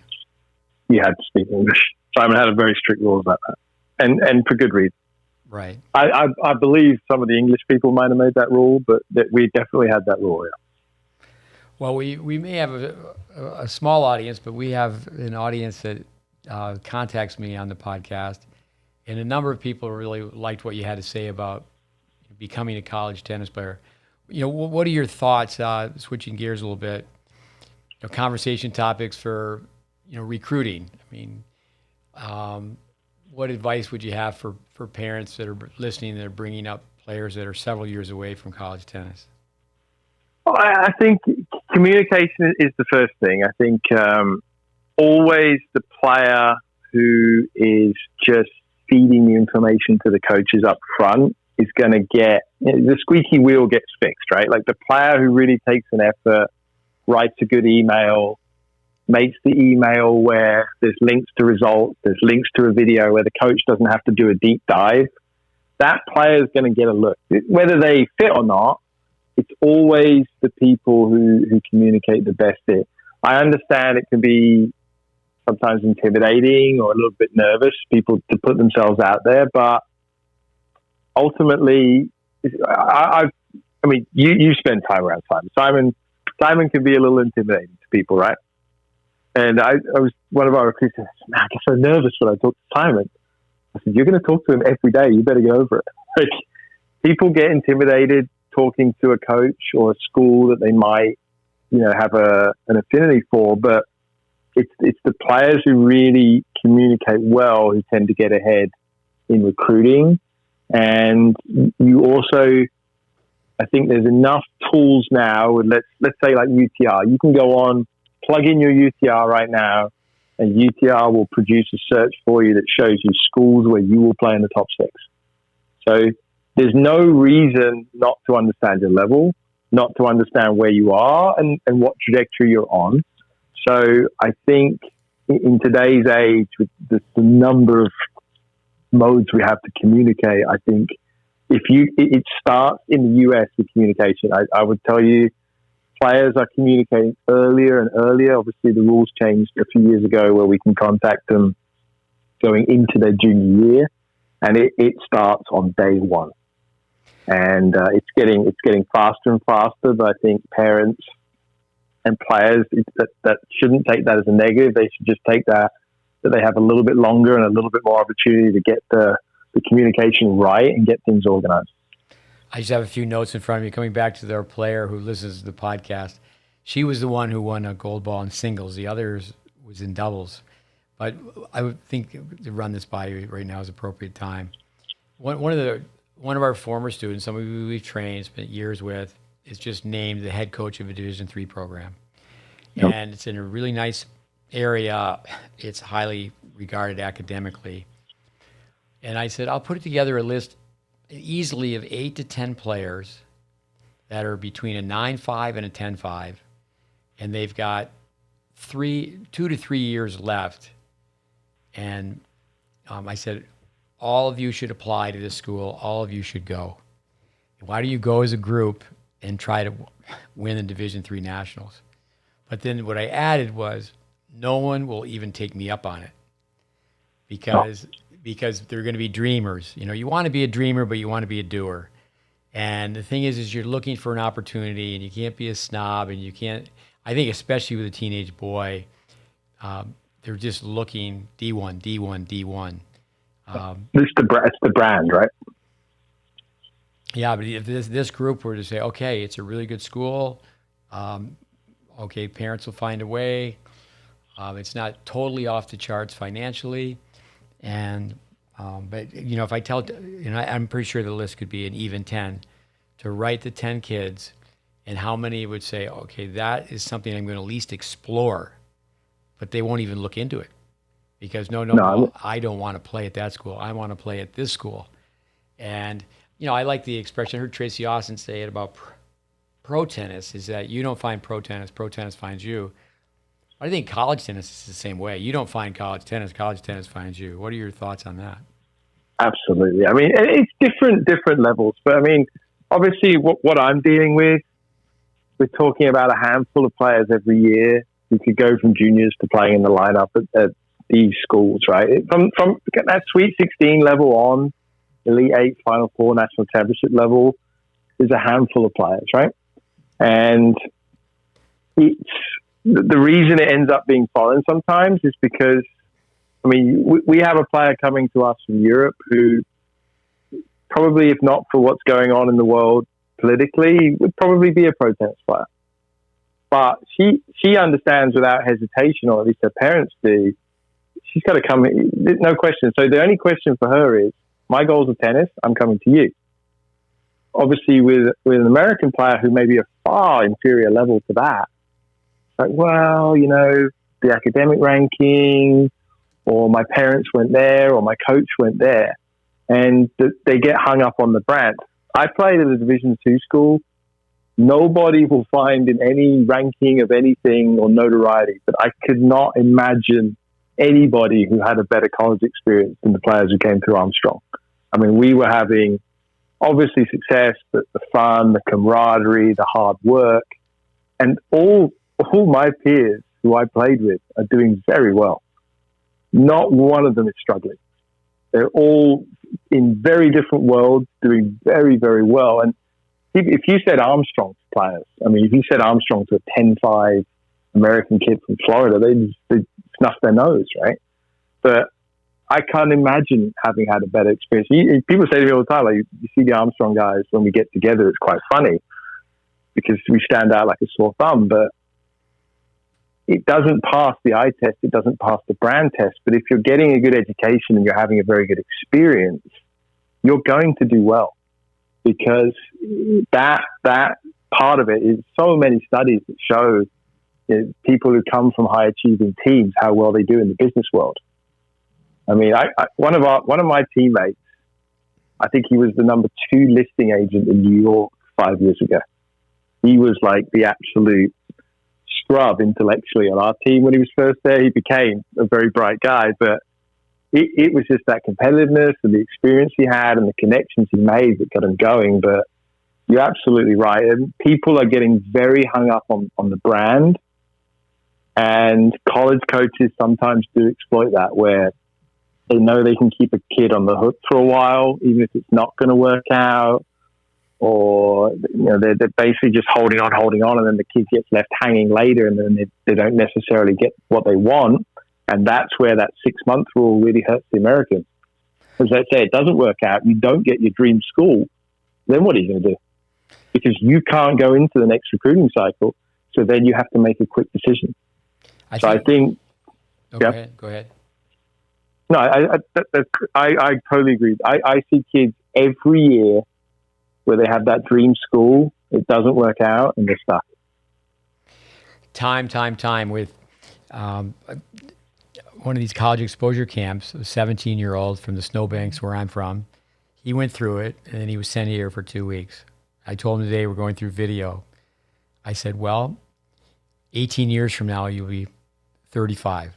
So a longer period of time than you've been walking around planet Earth so far. I said, would you like to win the national 35s? I've had students win the national 35s. Mm-hmm. And if you really have passion, you have long-term goals. And I think with college, are you going to play beyond college? And I think that is something that Dave Fish has talked about here in the U.S. That's another great point of club tennis. We have to find a way to keep players that are really good college players that don't pursue pro tennis. How can we keep them in the mainstream of competitive tennis at the amateur level? That's a big, big problem. In Europe, they're all playing. They're all still playing. Here, we lose them to golf. They all become golf or pickleball players. That is so tragic. So tragic. The 2 worst sports. Yeah. With time, it's also, too, a semester is 16 weeks. The school year is 32 weeks. You do have some time to do other things during your college experience. I think that so many kids will now, especially on the boys' side, they don't join the team. You've heard me talk about this. They don't join the team until January. Coach picks them up at the airport, and they're just in a couple days playing dual matches. Tell us about Simon's report on how colleges oversell will prepare you for the pro game. You touch upon that? Oh, yeah. So this is just had a meeting about this. We've done quite well in the last few years, right? And when you do quite well, you get into some strange conversations. And the topic that keeps coming up, and I will say the European or the foreign players are a little bit more guilty of this than the American players, is how many pro events can you take me to? How many events can I go to in the spring? What can you do for me with wildcards? And I'm like, I thought, this is the wrong conversation. Like, this is not what we should be talking about. And Simon just had enough of it last summer. Not last summer, probably about last April. So he sat down, he said, you know what? Here's what we're going to do. He, at the end of NCAA's last year, made a list of every player on the top 50 teams in college. This takes time. And he said, from now on, I'm going to track how many of these players play pro events, how many points they take, and what their average is. How much money they make. He actually doesn't look at money. He just looks at, do they play, and how many points they take. It's one thing I mean, you and I can go play college pro tennis this weekend if we want, Steve. That doesn't mean we're going to win. Like, what's the point of, like, I talk to kids and they're like, yeah, can you take me to 5 pro events? I'm like, well, your last 5 pro events should tell you that you probably shouldn't go to 5 more pro events. Like, it's not going to change. You need to get better. Simon started tracking it. He produced this spreadsheet at the end of last year, and we show it to recruit. Whenever a recruit asks us a question, they say, here you go. What we found was certain teams are obviously doing very well. For example, I think it's fair to say Texas has been the best program in college tennis the last 2 years. They've won back-to-back national titles. They absolutely advertise that pro tennis is a pathway for them in the fall. The players maybe prioritize pro tennis over the college events in the fall. In the spring, it's about team. They market that, they do it, and they do very well at it. They were by far the leaders last year in this. But there are other schools who say, yeah, we'll do the same thing. We'll take you to these events, and then we show a recruit on a list. They promised you 7 events, but their 8 girls combined played 4 tournaments. But the math is wrong. Whereas you have other programs, I got off the phone call with Duke. We're hosting a tournament later. So Duke's not telling people, yeah, come here, we'll do pro tennis in the fall. Duke is telling you, come here, fantastic school. This is about college tennis. We do college tennis, and they do what they say. Texas does what they say, but there's a lot of this other stuff going on where people are like, we've got the ticket, we'll take you to these events, this is the pathway. The pathway to being a pro tennis player is to get better at tennis. You can go to, yeah. I'm sorry, say that again. I'll come back with my questions. Pathway, go ahead, say that again. It's not how many events we take a player to. That doesn't make you... Anna Rogers, I never took her to 1 pro event. She's inside the top 200 this week. That is not how you become a pro tennis player. You become a pro tennis player by getting better at tennis. I was going to ask, what's the name, it escapes me right now, of the coach at Texas? Howard Joffe. Howard Joffe. I remember he was at Maryland, one of our students who became top 10 in the juniors, played at Maryland. Yeah, they had the NCAA singles champion. She just qualified at Cincinnati. They are doing what they say they're doing. They're Texas. They're not the problem. They're very open about it, and they're very transparent. They're doing exactly what they say they're going to do, and all credit to them. But it's not that. It's these. There's a lot of this other stuff going wrong. Where it's like, come here because we'll take you to these events, or we'll promise you these events. I've heard of schools promising players 13 pro events in a year. By the rules, you can only go to 7. But what happens is they're just trying to get a yes from the player, and then they deal with the consequences later. Because there's no way you can enforce those types of rules or promises, I think it's a lot of positives. What you said is that you and I go play pro tennis this weekend. We're going to lose. I'm definitely going to lose. One of our students, I'm getting close to 50 years in this. One of our students, so I don't have to mention his name, but he became a head coach. Then he at one college, and then he went to another college, and he really embellished his playing background because he said he had played pro tennis. And then for somebody who wasn't in the lineup, his father was a lawyer, and he ended up losing his job because the kid said, well, I came to this university on false pretenses. I thought that my coach had played pro tennis, and he really hadn't. I think the other thing is, how do you define pro tennis? What is the definition of pro tennis? What we say to recruits now is, for us, pro tennis means you're in Grand Slam qualifying. I think that's somewhere around 250, 240 in the world. If you're playing, I think, in the Grand Slam qualifying, you are a professional tennis player. That's my opinion. I don't think if you're 600 in the world at 20 years old that you're a professional tennis player. So I think the other problem we have in tennis, because it's not like the NBA or the NFL where you have a contract, we can't even define what pro tennis is. Yeah, I think that's a great definition, playing Grand Slams. You got to be very good to be ranked that high. 104 get in, and you have to be like 204. I think qualifying. Yeah, I think qualifying is the level. Right. So 104 to get in the main draw, roughly 204 to get in. It varies from one event to the next. one of our coaches called me from Europe today and said, "Hey, I ran into so and so, and so and so came by and they trained with us for a couple of days, and again, no one knows who I'm referring to, but the doom and gloom is, I think of Braden, who was such a positive guy, as the kid needs to go get a job, because he's, when he was 14 years old, in his country, he was the first player to get, or he was the youngest player at one point to have an ATP point, but he just didn't accept technique. Yep. He just didn't accept technique, and he had so many holes in his game. And but I do think that's one great thing coming back to the European system is he's a really good tennis player. Oh yeah. But he came over here and played in college, but he's not gonna, and I don't want to play God, but he's not making money at tennis. And I think so. That's a really healthy thing in Europe, is a kid can get a real job and still play tennis.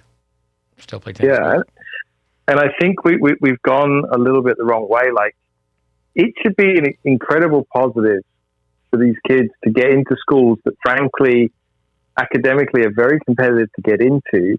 They get into them, they get 4 years, they come out debt free. When did that become a negative if they weren't? I mean, let's say they don't become a pro and play on TV. But when did it become a negative to be like 2 on a team that was top 10 and, maybe you're an All-American or you win a conference title, and then you get a tremendous degree? When did that become a negative? But the way it's getting talked about right now, it's like, oh, you failed.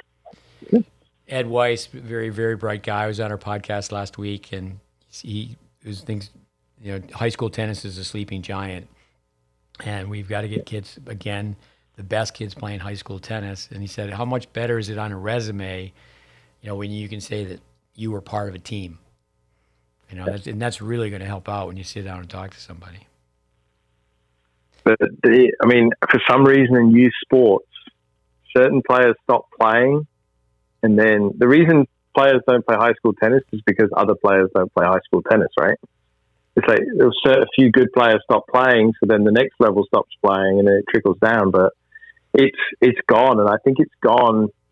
You're seeing it in a lot of different sports now, where people say, "Well, I'm saving myself for college," or "I don't want to get injured," or there's some negative to it, and it's a real shame because, again, it goes back to your community. I mean, in Europe, you're playing for your school and your club.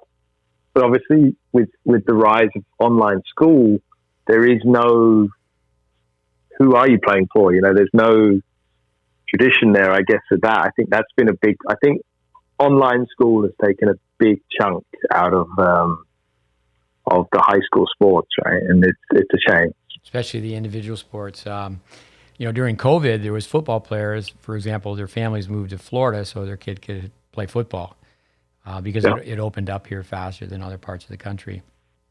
But homeschoolers, their parents are taxpayers, and they still, the program should be bigger than the individual. But it would be great to see homeschoolers still say, okay, it's a short season, I'm going to play high school tennis. Yeah. And, it'd be great if, college tennis could make that a requirement. Coming back to Tylee, South African, like Jaffe, I can remember way back when he was the coach at Illinois, and he was sending his players to work with me, and there was a young guy from Champaign, and he was the last guy on the team. And before he came to work with me at the end of the summer, he had been to France, he had been to Turkey to play. And so I called Tylee up and reprimand. I go, this kid came in, he lost to the guy sweeping our courts, he lost to the guy stringing our rackets. And, it was a great situation because what he did is no, you don't need to be in the wrong place at the wrong time. You need to play anybody and everybody. You're last on your team. And this is a question perhaps I've asked in the last podcast. Perhaps not in a Power 5 conference, but how does the last guy, because your men's team is quite good, how's the last guy in the men's team do against your number one gal? Because that match never happens because of the macho male ego. If that were to happen, I know it changes from year to year, but it would be competitive? I don't think so, to be honest.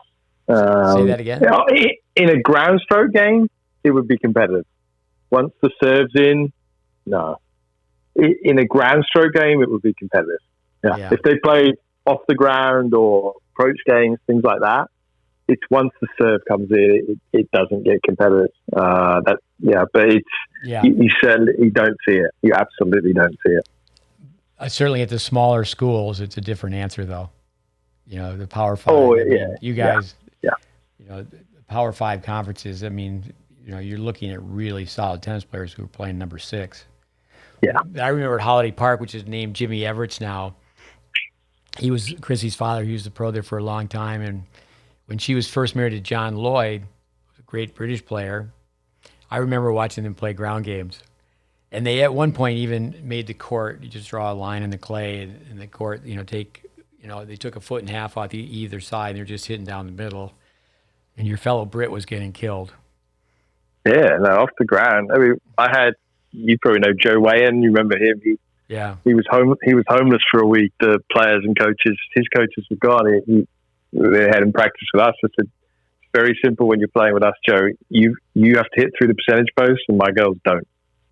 And we'll make it competitive. But no, it's a tremendous benefit to it. It's just the serving piece is really the difference. Yeah.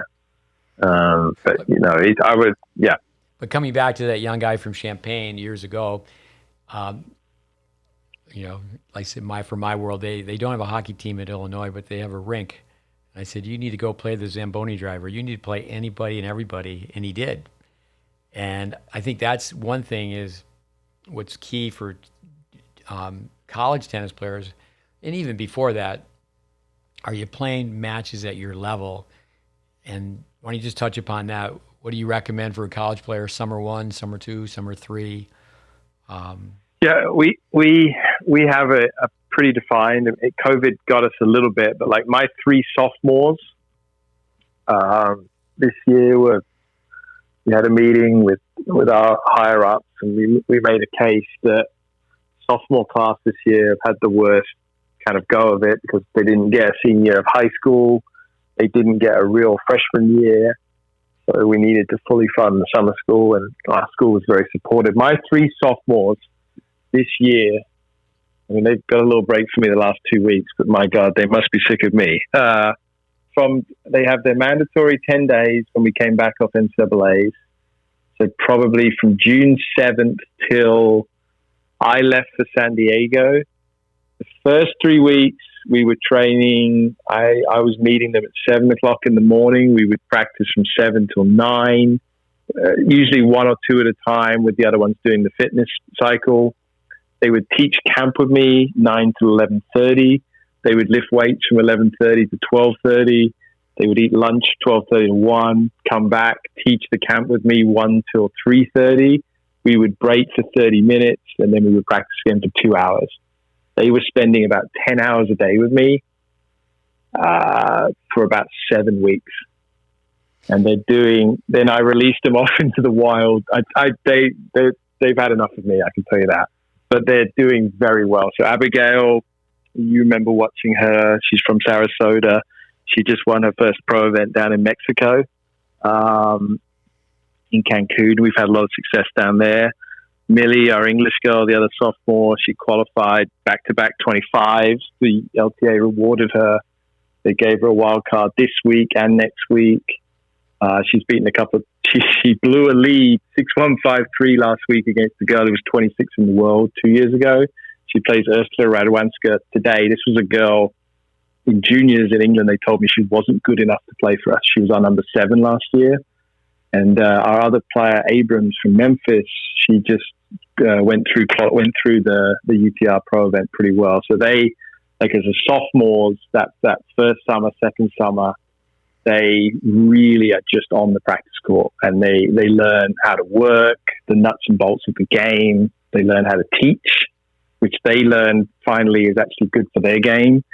And then we kind of let them go. Obviously, when they're older, we're going to let them go a little bit more. And part of that is because the next group of young players need to come in and do that. It's like I said earlier, it's one thing to talk about old players doing well, but we need to give the young players a chance to do what they did to get to that level. And we spend a lot of hours with the young players in the summer. I'd love to come back to talk to you about your camp for a minute. Tell us about you have a player from Indonesia, correct? We did.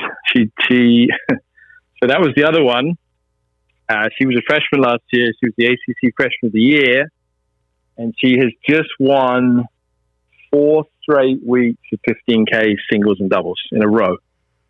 So she's actually won 5 of 6 weeks, 2 25Ks. She's won 6 weeks in a row at 25K or 15K in doubles. And she's won 4 in a row in singles at the 15K level.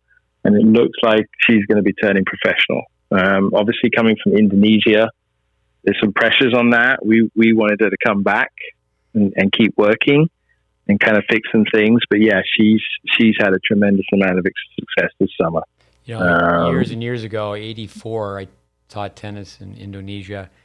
I think obviously there's so few tennis players coming out of there. She probably has no problem finding a financial backer, correct? Exactly. Yeah, it's a big deal. When you have that type of success in Indonesia, you're instantly basically in the Fed Cup team. I don't even know what the Fed Cup system is anymore, but you're instantly in the top 3. And yeah. Well, let's come back to your camp. If people who follow our podcast can put the pieces of the puzzle and connect the dots. When Chad Burial was working for me, it's okay, we got to help him with his resume. He wanted to become a head coach. He was a head coach from the age of 22, but it was one of those things where it was such a small budget, it wasn't really the compensation package like he has now, where you can, be married and have a child. And so anyway, with tennis camps, I remember, calling up Dave Fish and said, hey, I would like to make a presentation at the ITA, the Intercollegiate Tennis Association. And we made it on camps. And at that time, Tylee, he had just gone to Australia. He was in charge of player development, but he had won the whole thing. They went from obscurity, Illinois, and they win the NCAAs. But we had all this film of people like Brian Wilson and Amir Delic, drop hitting balls, shadow swing in front of Amir. And our point is, and that's, to me, that's really what happened years ago, is you could really judge a tennis team by how they run their tennis camp.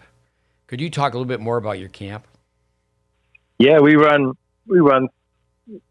a good relationship with our men's program, and we run a camp in combination with them. It's a Wilson camp. We're running about 94 players a day.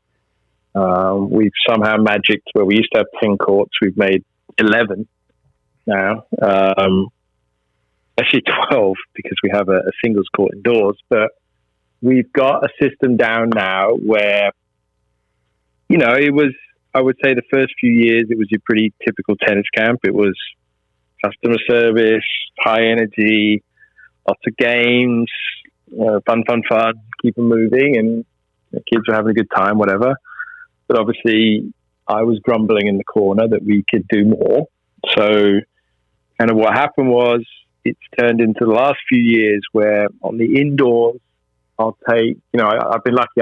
Like, for example, Joe Wayan can teach. I had to give him a little refresher, but he picked it up again quickly. I'll have like someone, let's say Joe Wayan, 3 of my girls, and then I'll probably train 1 more girl each summer to teach, and they'll just run 5 courts. I'll be supervising and organizing and keeping them on point, but it will just be technical teaching. So we might have, say, Joe has 6 kids on his court working on a forehand volley, very slowly, very basic. Abigail might run the court next to him working on the serve. They'll run in 20-minute shifts, stroke by stroke, working through. And then on the outdoor courts, they'll be running more drilling situations, more your traditional camp stuff. And certainly in the afternoons, we let them loose a little bit for some fun stuff. But the players know that each day they're going to get a good hour and a half to 2 hours of pretty solid technical instruction and progression-based drills. And at first when I was doing it, I was kind of the one doing it. It was kind of me. Like I was like, this is the drill. This is what we got to do. But I quickly realized that the campers respond way better to being taught by a 20-year-old girl from my team than they do me. I can certainly help get them organized, get them on point, details with some of the coaches, but you can give Sophie Abrams 8 girls, 14 years old. I say, I'll see you in 25 minutes. Go work on the overhead, and she can go. And 14-year-olds will respond very well to a 20-year-old college player who knows what they're doing. And it's become a huge positive. What I say to my players is like, look, these campers are working on the same things you're working on. It's a different level. It's a different speed. It's the same. The serve is the serve. So for someone like Abigail, who's had to make pretty big changes on her serve, she had an elbow that went up twice. She was palm up when she came in. Abigail, you're working on your serve. If you can help this 11-year-old with their serve, your serve will get better and your shoulder will get better. And the players have been very good about it. And it's become a positive. And I think the men's coaches, they like it because now I think the kids, the campers, they change pace through the day. It's hot in Raleigh in the summer. They go hard. They have their fun games. They come indoors. They know they're going to do a different type of work. Then they go on to the next station. But it's become a very positive thing. And then we've added on to that. We've done these, UTR asked me to do these 3-day performance camps where players come in. It's a smaller group, maybe 20, 24 girls. You just had someone down here from Fayetteville with you. She was in that camp. We come in, we do a classroom session for an hour. Then we go out, we do a drilling session based on that. And then we show them how are our players working on these things that you just saw on film. And then in the afternoon, they do match play that counts towards their UTR. So it's like a tournament, but we've been able to do that. And for our players, I think it's a huge positive. Obviously, we're able to pay them quite well. They get their summer school. They're working on their games without really beating up their bodies too much. I mean, obviously, we practice a lot outside of the camp, but it's become a thing where I think it's positive for the campers and for our players. It's not it's just money. We're taking out of it's not like this business entity where it's like I think not every kid wants to do static balance. Right. But we are certainly reaching a few kids a week where we're helping them get on a path. It's probably 1 a week, 2 a week. I'm referring to Chris Clara. I'm saying, look, we need to help you with this. I know a coach who can help you with this further. And they take it and they run with it. And you've had a couple come down and see you because of it. The two Dumb and Dumber, the 2 faculty boys who came down to see you. They were in our camp, or the girl from Fayetteville who came to see you. She on the first day, her shoulder was hurting. I just turned to the parents and said, don't let her play anymore. I know the shoulder's hurting. I know exactly why it's hurting. I know it's been hurting for a while, and I know you don't know what the problem is. And they said, well, she can't play the matches. We're going to have to leave. I said, no, you're not going to leave. We're going to film you, and you're going to watch film with us constantly. And Abigail here or Alana is going to take you and show you how to work on your serve without hitting one more serve. You need to stop serving right now. No more serves. You need to learn how to work on your serve without doing that. So it's become an environment where I think we're able to help some of the kids in the community. And look, it's still camp. It's still fun. I mean, socially, it's a positive experience for these kids to be with their peers and to be taught by college players that's exciting for them as well. No, that's a great answer. I have to ask, going back, you see Joe, ask him who used to always, every time I'd greet him, I'd say, you're no ordinary Joe. How's he doing? He's doing well. I think he won our summer event. I mean, our coaches like him. Our coaches like him a lot. I mean, he's such an easygoing guy. I was going to say that. Relaxation skills are better than, or relaxation skills are as important as racket skills. Every time I see him, I just give him a hard time because no one else will. He's such a nice guy. No one will give him a hard time. I'm all over the guy like a rash. Yeah. He walked into summer camp one day with McDonald's. I mean, I was trying to fight him. I said, Joe, what do you do? It's like an hour speech to him. But easygoing guy. He's an athlete. I know our men's coaches. I think in doubles he made some inroads straight away. He can volley, which is different. Matt, but I think Matt Clore, you mentioned Chris. He's in Raleigh now, but Matt was there at one point. Matt was giving him lessons. I know. Then I spent a lot of time working with him. It's he can play. Great to hear his name. He's a great kid. He can play. He got to get a little stronger, that boy, but he can play. No ordinary Joe. with the camp, how many weeks do you do? We do 3 weeks straight. There's a week break, and then the men's coach does a 4th week. I did the 3rd week on my own. All the other coaches were gone for recruiting. I think a lot of them were in Europe for either Wimbledon or Roehampton. So I did the 3rd week on my own just with our players. And then the men's coach did a 4th week, and then the girls and I, 2 of my girls and I, we did these smaller camps as well that are only 3 days. Is it just a day camp, or is it boarding as well? Day. We run from 9 till 4. And how about some of the other sports? Huge with football, right? Like a football camp, basketball camp. This is the That's it. I only learned this year. Football. Let's say you're like a blue. I guess they don't have blue chips, right? They have 5 stars. If you're a 5-star recruit in football, you go to the camp to get recruited. That's where you get your scholarship offer. Yeah, I knew that. Yeah, I didn't know. Imagine if I just said to like a blue chip, "Hey, you want to come sign up for my week camp, and then maybe I'll watch you play a little bit and give you an offer, or maybe not." You know. So I didn't know in other sports it's normal.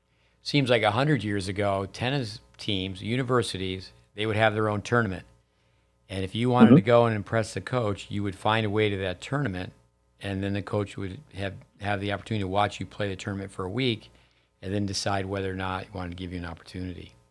And I think that's going to come back a little bit now with these UTR, they call them the PTTs, right? The Pro Tennis Tour, that they're like 5 days. I think it's a round robin. So you're going to see more and more of these on campus. Well, obviously juniors can enter them. So I think you're going to see that come back a bit, which I think that's a positive. I mean, coming back to the camp, when I make a video for someone, the technical side, first thing I say is initially, don't think about your game. Let's just go through this. I'm going to break down, analyze your strokes, but just think of the game, not your game.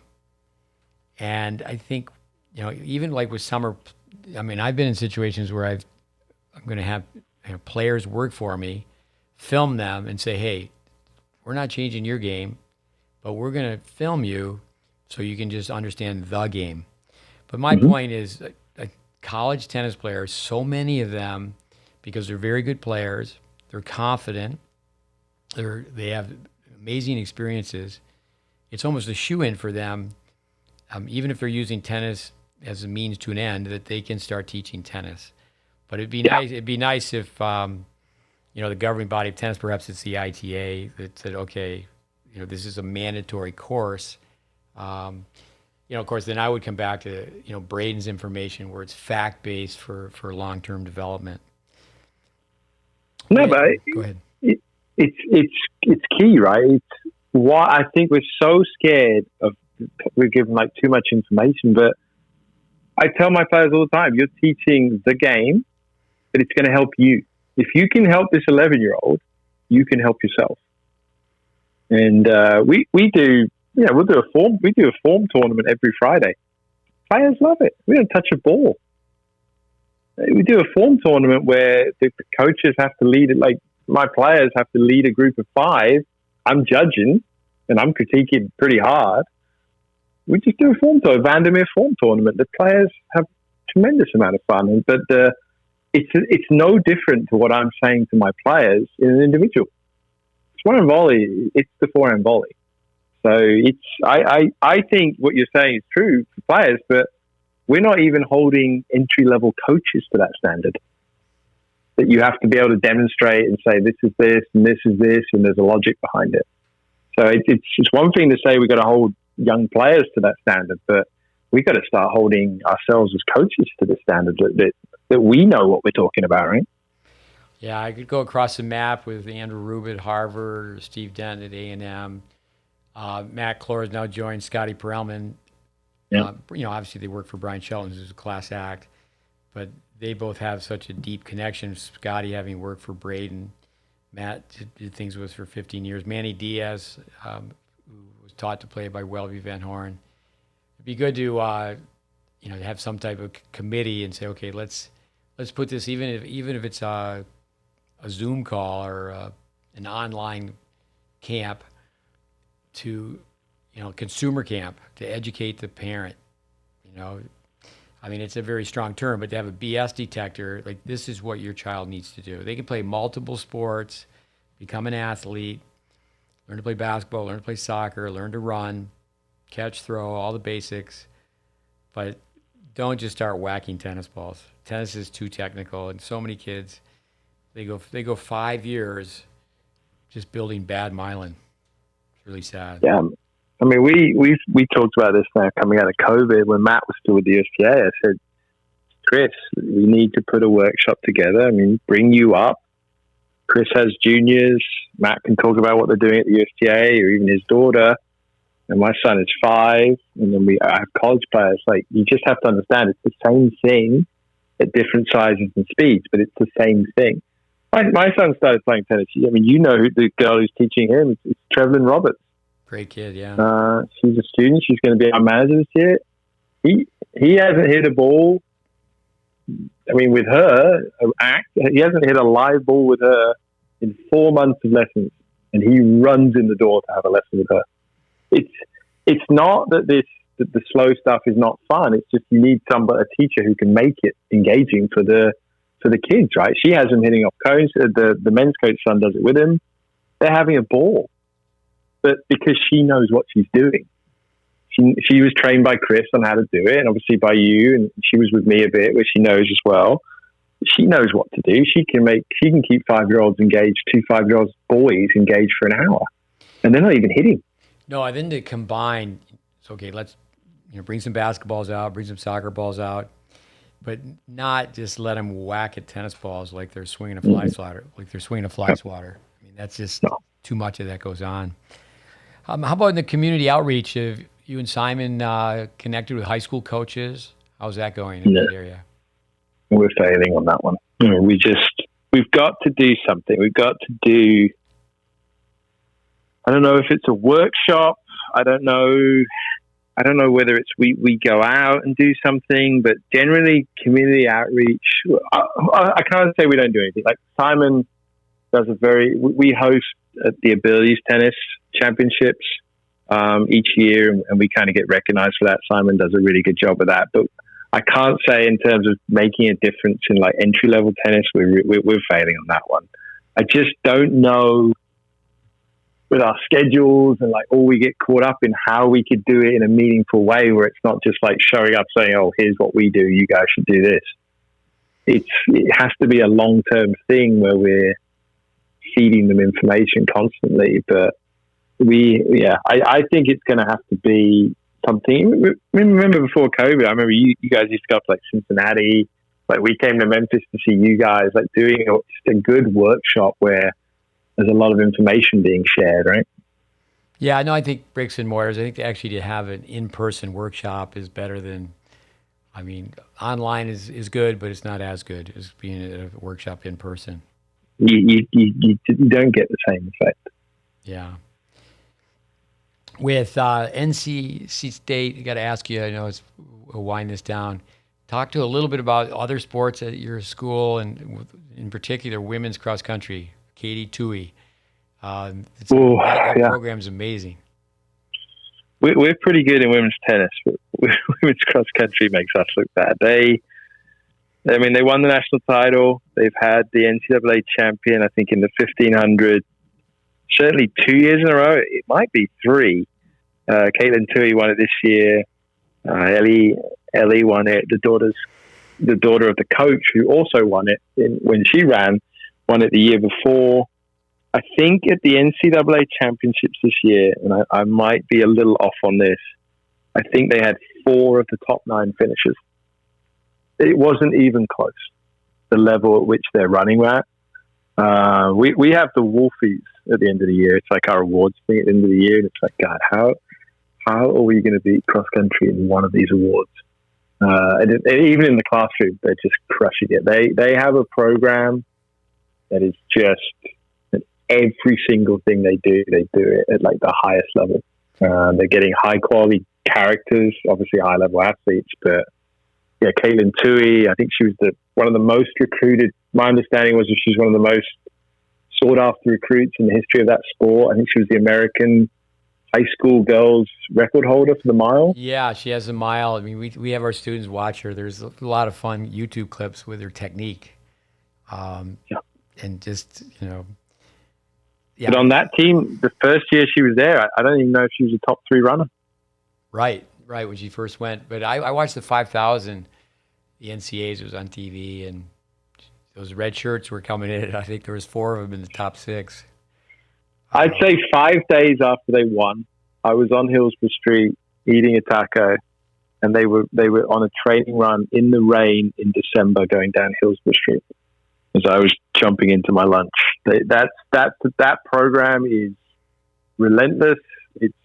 It's got information. They've got all the bases covered. And honestly, NC State women's basketball, like 5 seconds away from being in the Final Four. Like the women's sports, especially football, is I think 11 in the country to open the year. So the sports NC State, it's very, very good right now, and it definitely has it has a knock-on effect. Like when one sport does well, another sport does well. Our men's tennis was in the Sweet 16. I think first time in at least 15 years, maybe a bit more than that. I don't know if you saw Alexi Galanu was in Montreal Masters this week. Yeah, I saw him on TV. So, yeah, you watch him on TV. It's cool. But no, NC State sports is in a good place right now. It's there's some really, really good coaches. I would say some pretty tough coaches at NC State. People who they could work. They could really put in a day's work. I know that they won the nationals for women's golf too, right? Not too long ago. They were. Yeah, they made the NCAAs. I don't know a lot about golf. I don't see them, but yeah. Do you interact with the coaches? Or you're just too busy or too isolated? I do. I'm on. My sports supervisor finds me a little bit annoying sometimes, I'm sure. So he thinks he's punishing me. He puts me on some of these councils and things. He's like, instead of annoying me, go annoy some people on the council. So I get to interact with all sorts of people. I really like the people I interact with most, probably wrestling, swimming and diving, which has really been our best sport since I've been at NC State. I love talking to those guys. And obviously we share a street with baseball. Our baseball team was in the Final Four last year during COVID. They were undefeated going into the semifinals and they got COVIDed out. The whole team, they had like an outbreak. They were the absolute favorites to win the national title last year. And our baseball coach is a huge tennis fan. He's always over talking to our players. He's like our biggest fan. He had shared some pretty cool stories. He told our girls, we have little footballs on the bottom of our baskets. The girls usually warm up by throwing the American football. It's kind of a warm up we do. And he was like saying to our girls, you girls throw pretty good. He said, so Russell Wilson, who was the MVP of the NFL, he played baseball at NC State. He said, Russell Wilson is? And the girls were like, oh, yeah, we know who Russell Wilson is. He said he used to throw in this building every night for 2 hours after baseball practice. He had a key, and when tennis finished, he came in with another guy, and they threw for 2 hours. He said he was in here throwing just like you guys are right now. And that's the cool thing about having other sports, right? Yo, it's big time when you walk in the baseball office, just the murals they have of the players who gone and played in the majors. Yeah, let's go back to one last question with the juniors. Doom and gloom, perhaps. Don't want to end on a sad note, but what was the level of competency with the way the young American kids were playing in the national 16s, national 18s? Across the board. Yeah, I don't know if it's doom or gloom. I think it's cyclical sometimes. I think this group, I think you can see the effects of COVID a little bit. It seems like, I would say that the group that's coming up, the noticeable thing was there's a lot of people missing, which is weird because hard courts to me is the event. I mean, I get it. Junior Wimbledon and Junior US Open is very important, but in the US, hard courts is it. I mean, we used to go to when I first went to hard courts a few years ago as a college coach recruiting, I had like my mouth open. I thought, my God, this is exciting, And the athletes, there were going to be 4 or 5 girls you just knew were pros. It certainly wasn't like that this year. But obviously, they're all going to be good college players. But I would say I've heard changes are coming. My understanding is the draws are about to get a lot smaller. I don't think we're going to see these 256 draw things moving forward. I think this world tennis number it seems like the problem that people are having is I think clay courts is more noticeable. You were looking at the clay court draw and you're like, well, where's this player? Where's this player? Where's this player? And then you look at it and you say, well, okay, there's a 15K. 3 of the clay court players are at that. There's an ITF in, I think it was in Dominican Republic. Well, the USGA girls are down there. I think what's happening in the juniors is they're getting spread thin over many, many events. So you're not seeing them come all together again. And to me, like the whole point of competition, like the hard courts and things like that, is to put the best together and see what happens. And I think it's getting it's getting a little diluted, some of these events. So sometimes you go to recruit and you're like, there's players missing there. And there's players missing for things like, there was definitely a player I went to see this week that played a UTR event instead. And I mean, that in the old days was unheard of at hard courts and things like that. So I don't know whether, like with entertainment, there's just way too many options now and people are just getting spread out or pulled in different directions. But I don't see how that benefits the overall thing, because it's like if you have, let's say you have like at hard courts a few years ago, you had 5 kids who were going to be pros, but now they're at 5 different events. So then you have 15 players who are going to be elite college players, but they're spread at 5 different events. I don't see how that helps the group as a collective, because they never get to compete against each other. So that would be my takeaway right now. It's been a little spread out, a little thin this summer watching some of these events in the US. Well, with your success, you and Simon, you're not there at day 1 anymore, correct? You're going in like a day 3? You're pretty sharp on that. So I was giving Simon a very hard time coming in later. So who do you think you are, man? He said, Dave, I'm telling you, like, I know Simon, he knows every player. He said, I know exactly who I'm going to watch. I know when I'm going to watch. He knows on the men's side too. Oh, he could tell you what's going on in Germany right now. He knows. Right. And I was giving him a hard time because I normally we used to go there on Saturday. The rules did change. You don't have to meet before and after the event anymore. You can meet at the end of every day when a player's done for the day now. So that has changed it a little bit, right? You don't have to be there for day 1 anymore. So I said, come on, Simon, I'm not going on Monday. He said, well, fine, go on Sunday, do what you want. I'm coming Tuesday. I said, Simon, come on. He said, Dave, I'm telling you, I know exactly which players I'm going to watch. I know exactly which players I'm going to meet with. And of course, he rolls in smug as can be on Tuesday. He's like, I told you. And he's got his list. He's like, see, this one's in, this one's in, this one's in. I'll see you later at dinner. I'm going to go watch these ones. And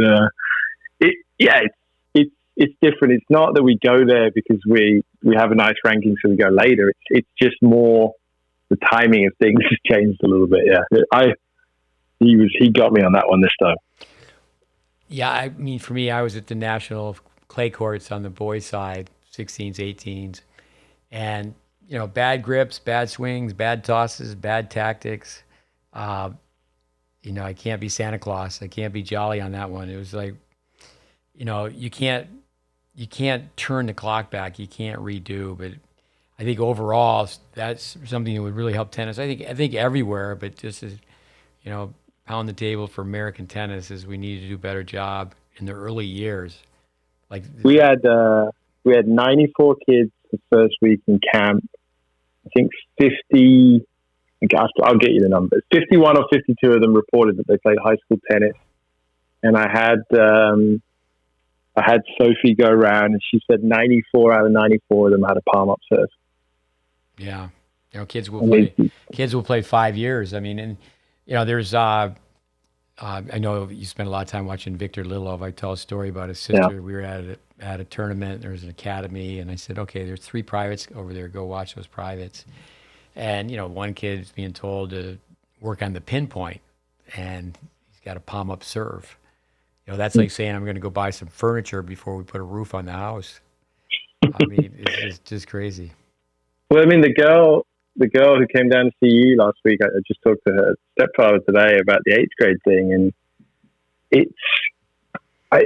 I know why we know why your shoulder hurts, and it's not about tennis at that point. Like a 13-year-old should not have sharp shoulder pain. They just shouldn't. Like, there's no way at that age, their technique, and they have resources. They've seen this coach, they've seen that coach, and no one said you have a palm up serve and your elbow goes up twice. And the guy's a doctor, so he just. I was a little abrupt that day with him. I just said, stop serving, don't serve anymore, stop serving.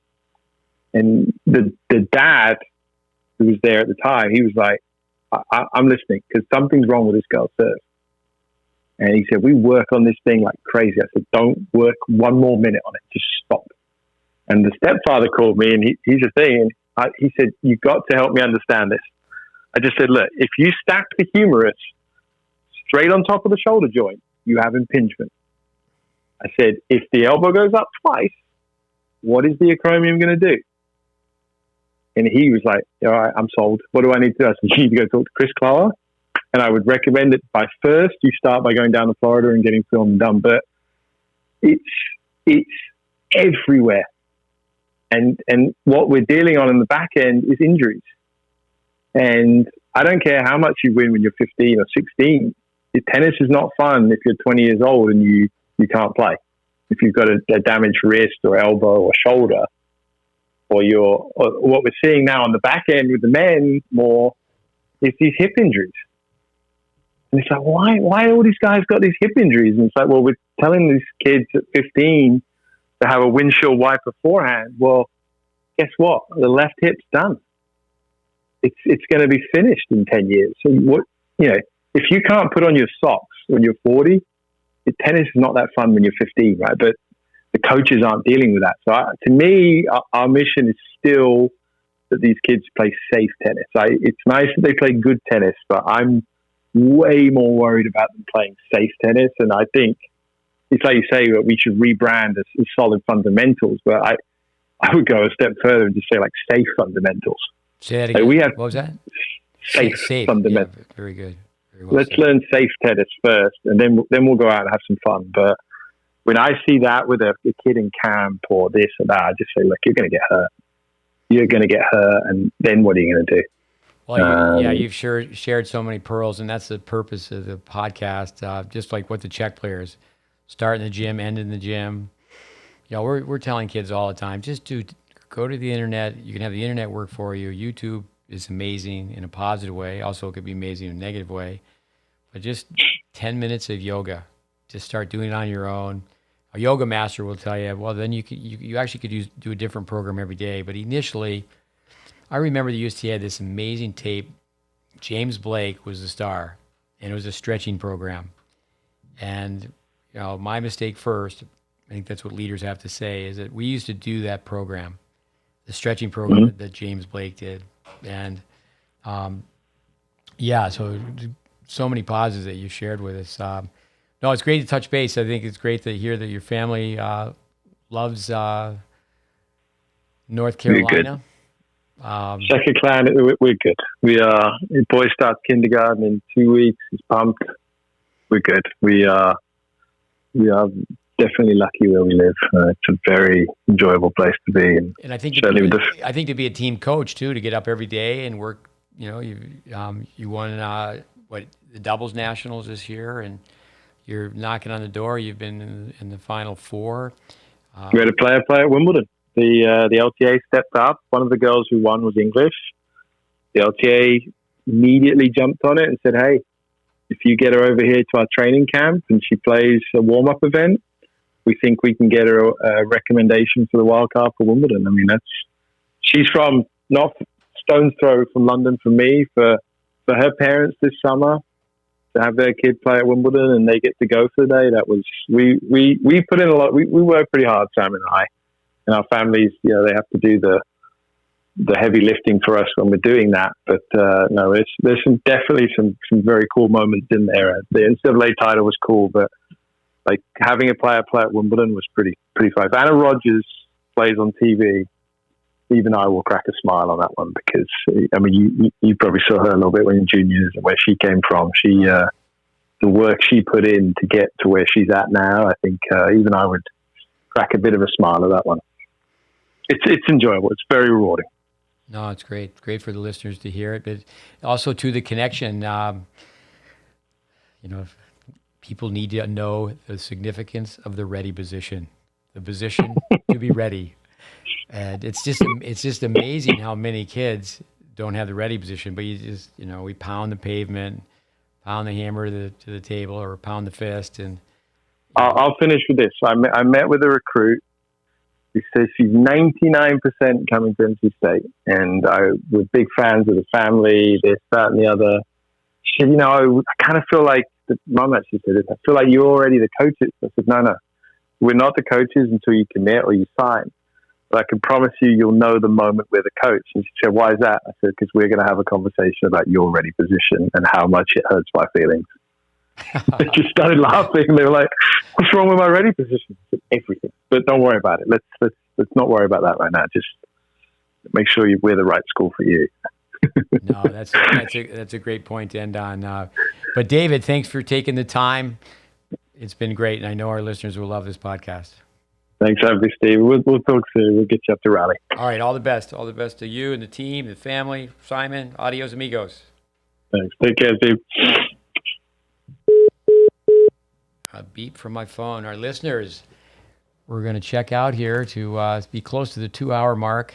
I have some people telling me that they want to still be close to the 3-hour mark, but it's not a matter of how long the movie is. Is it a great movie? And that was a great movie. But again, everyone, thank you for taking the time to listen to GreatBase Podcast, and thank Dave Secker. It was an awesome session.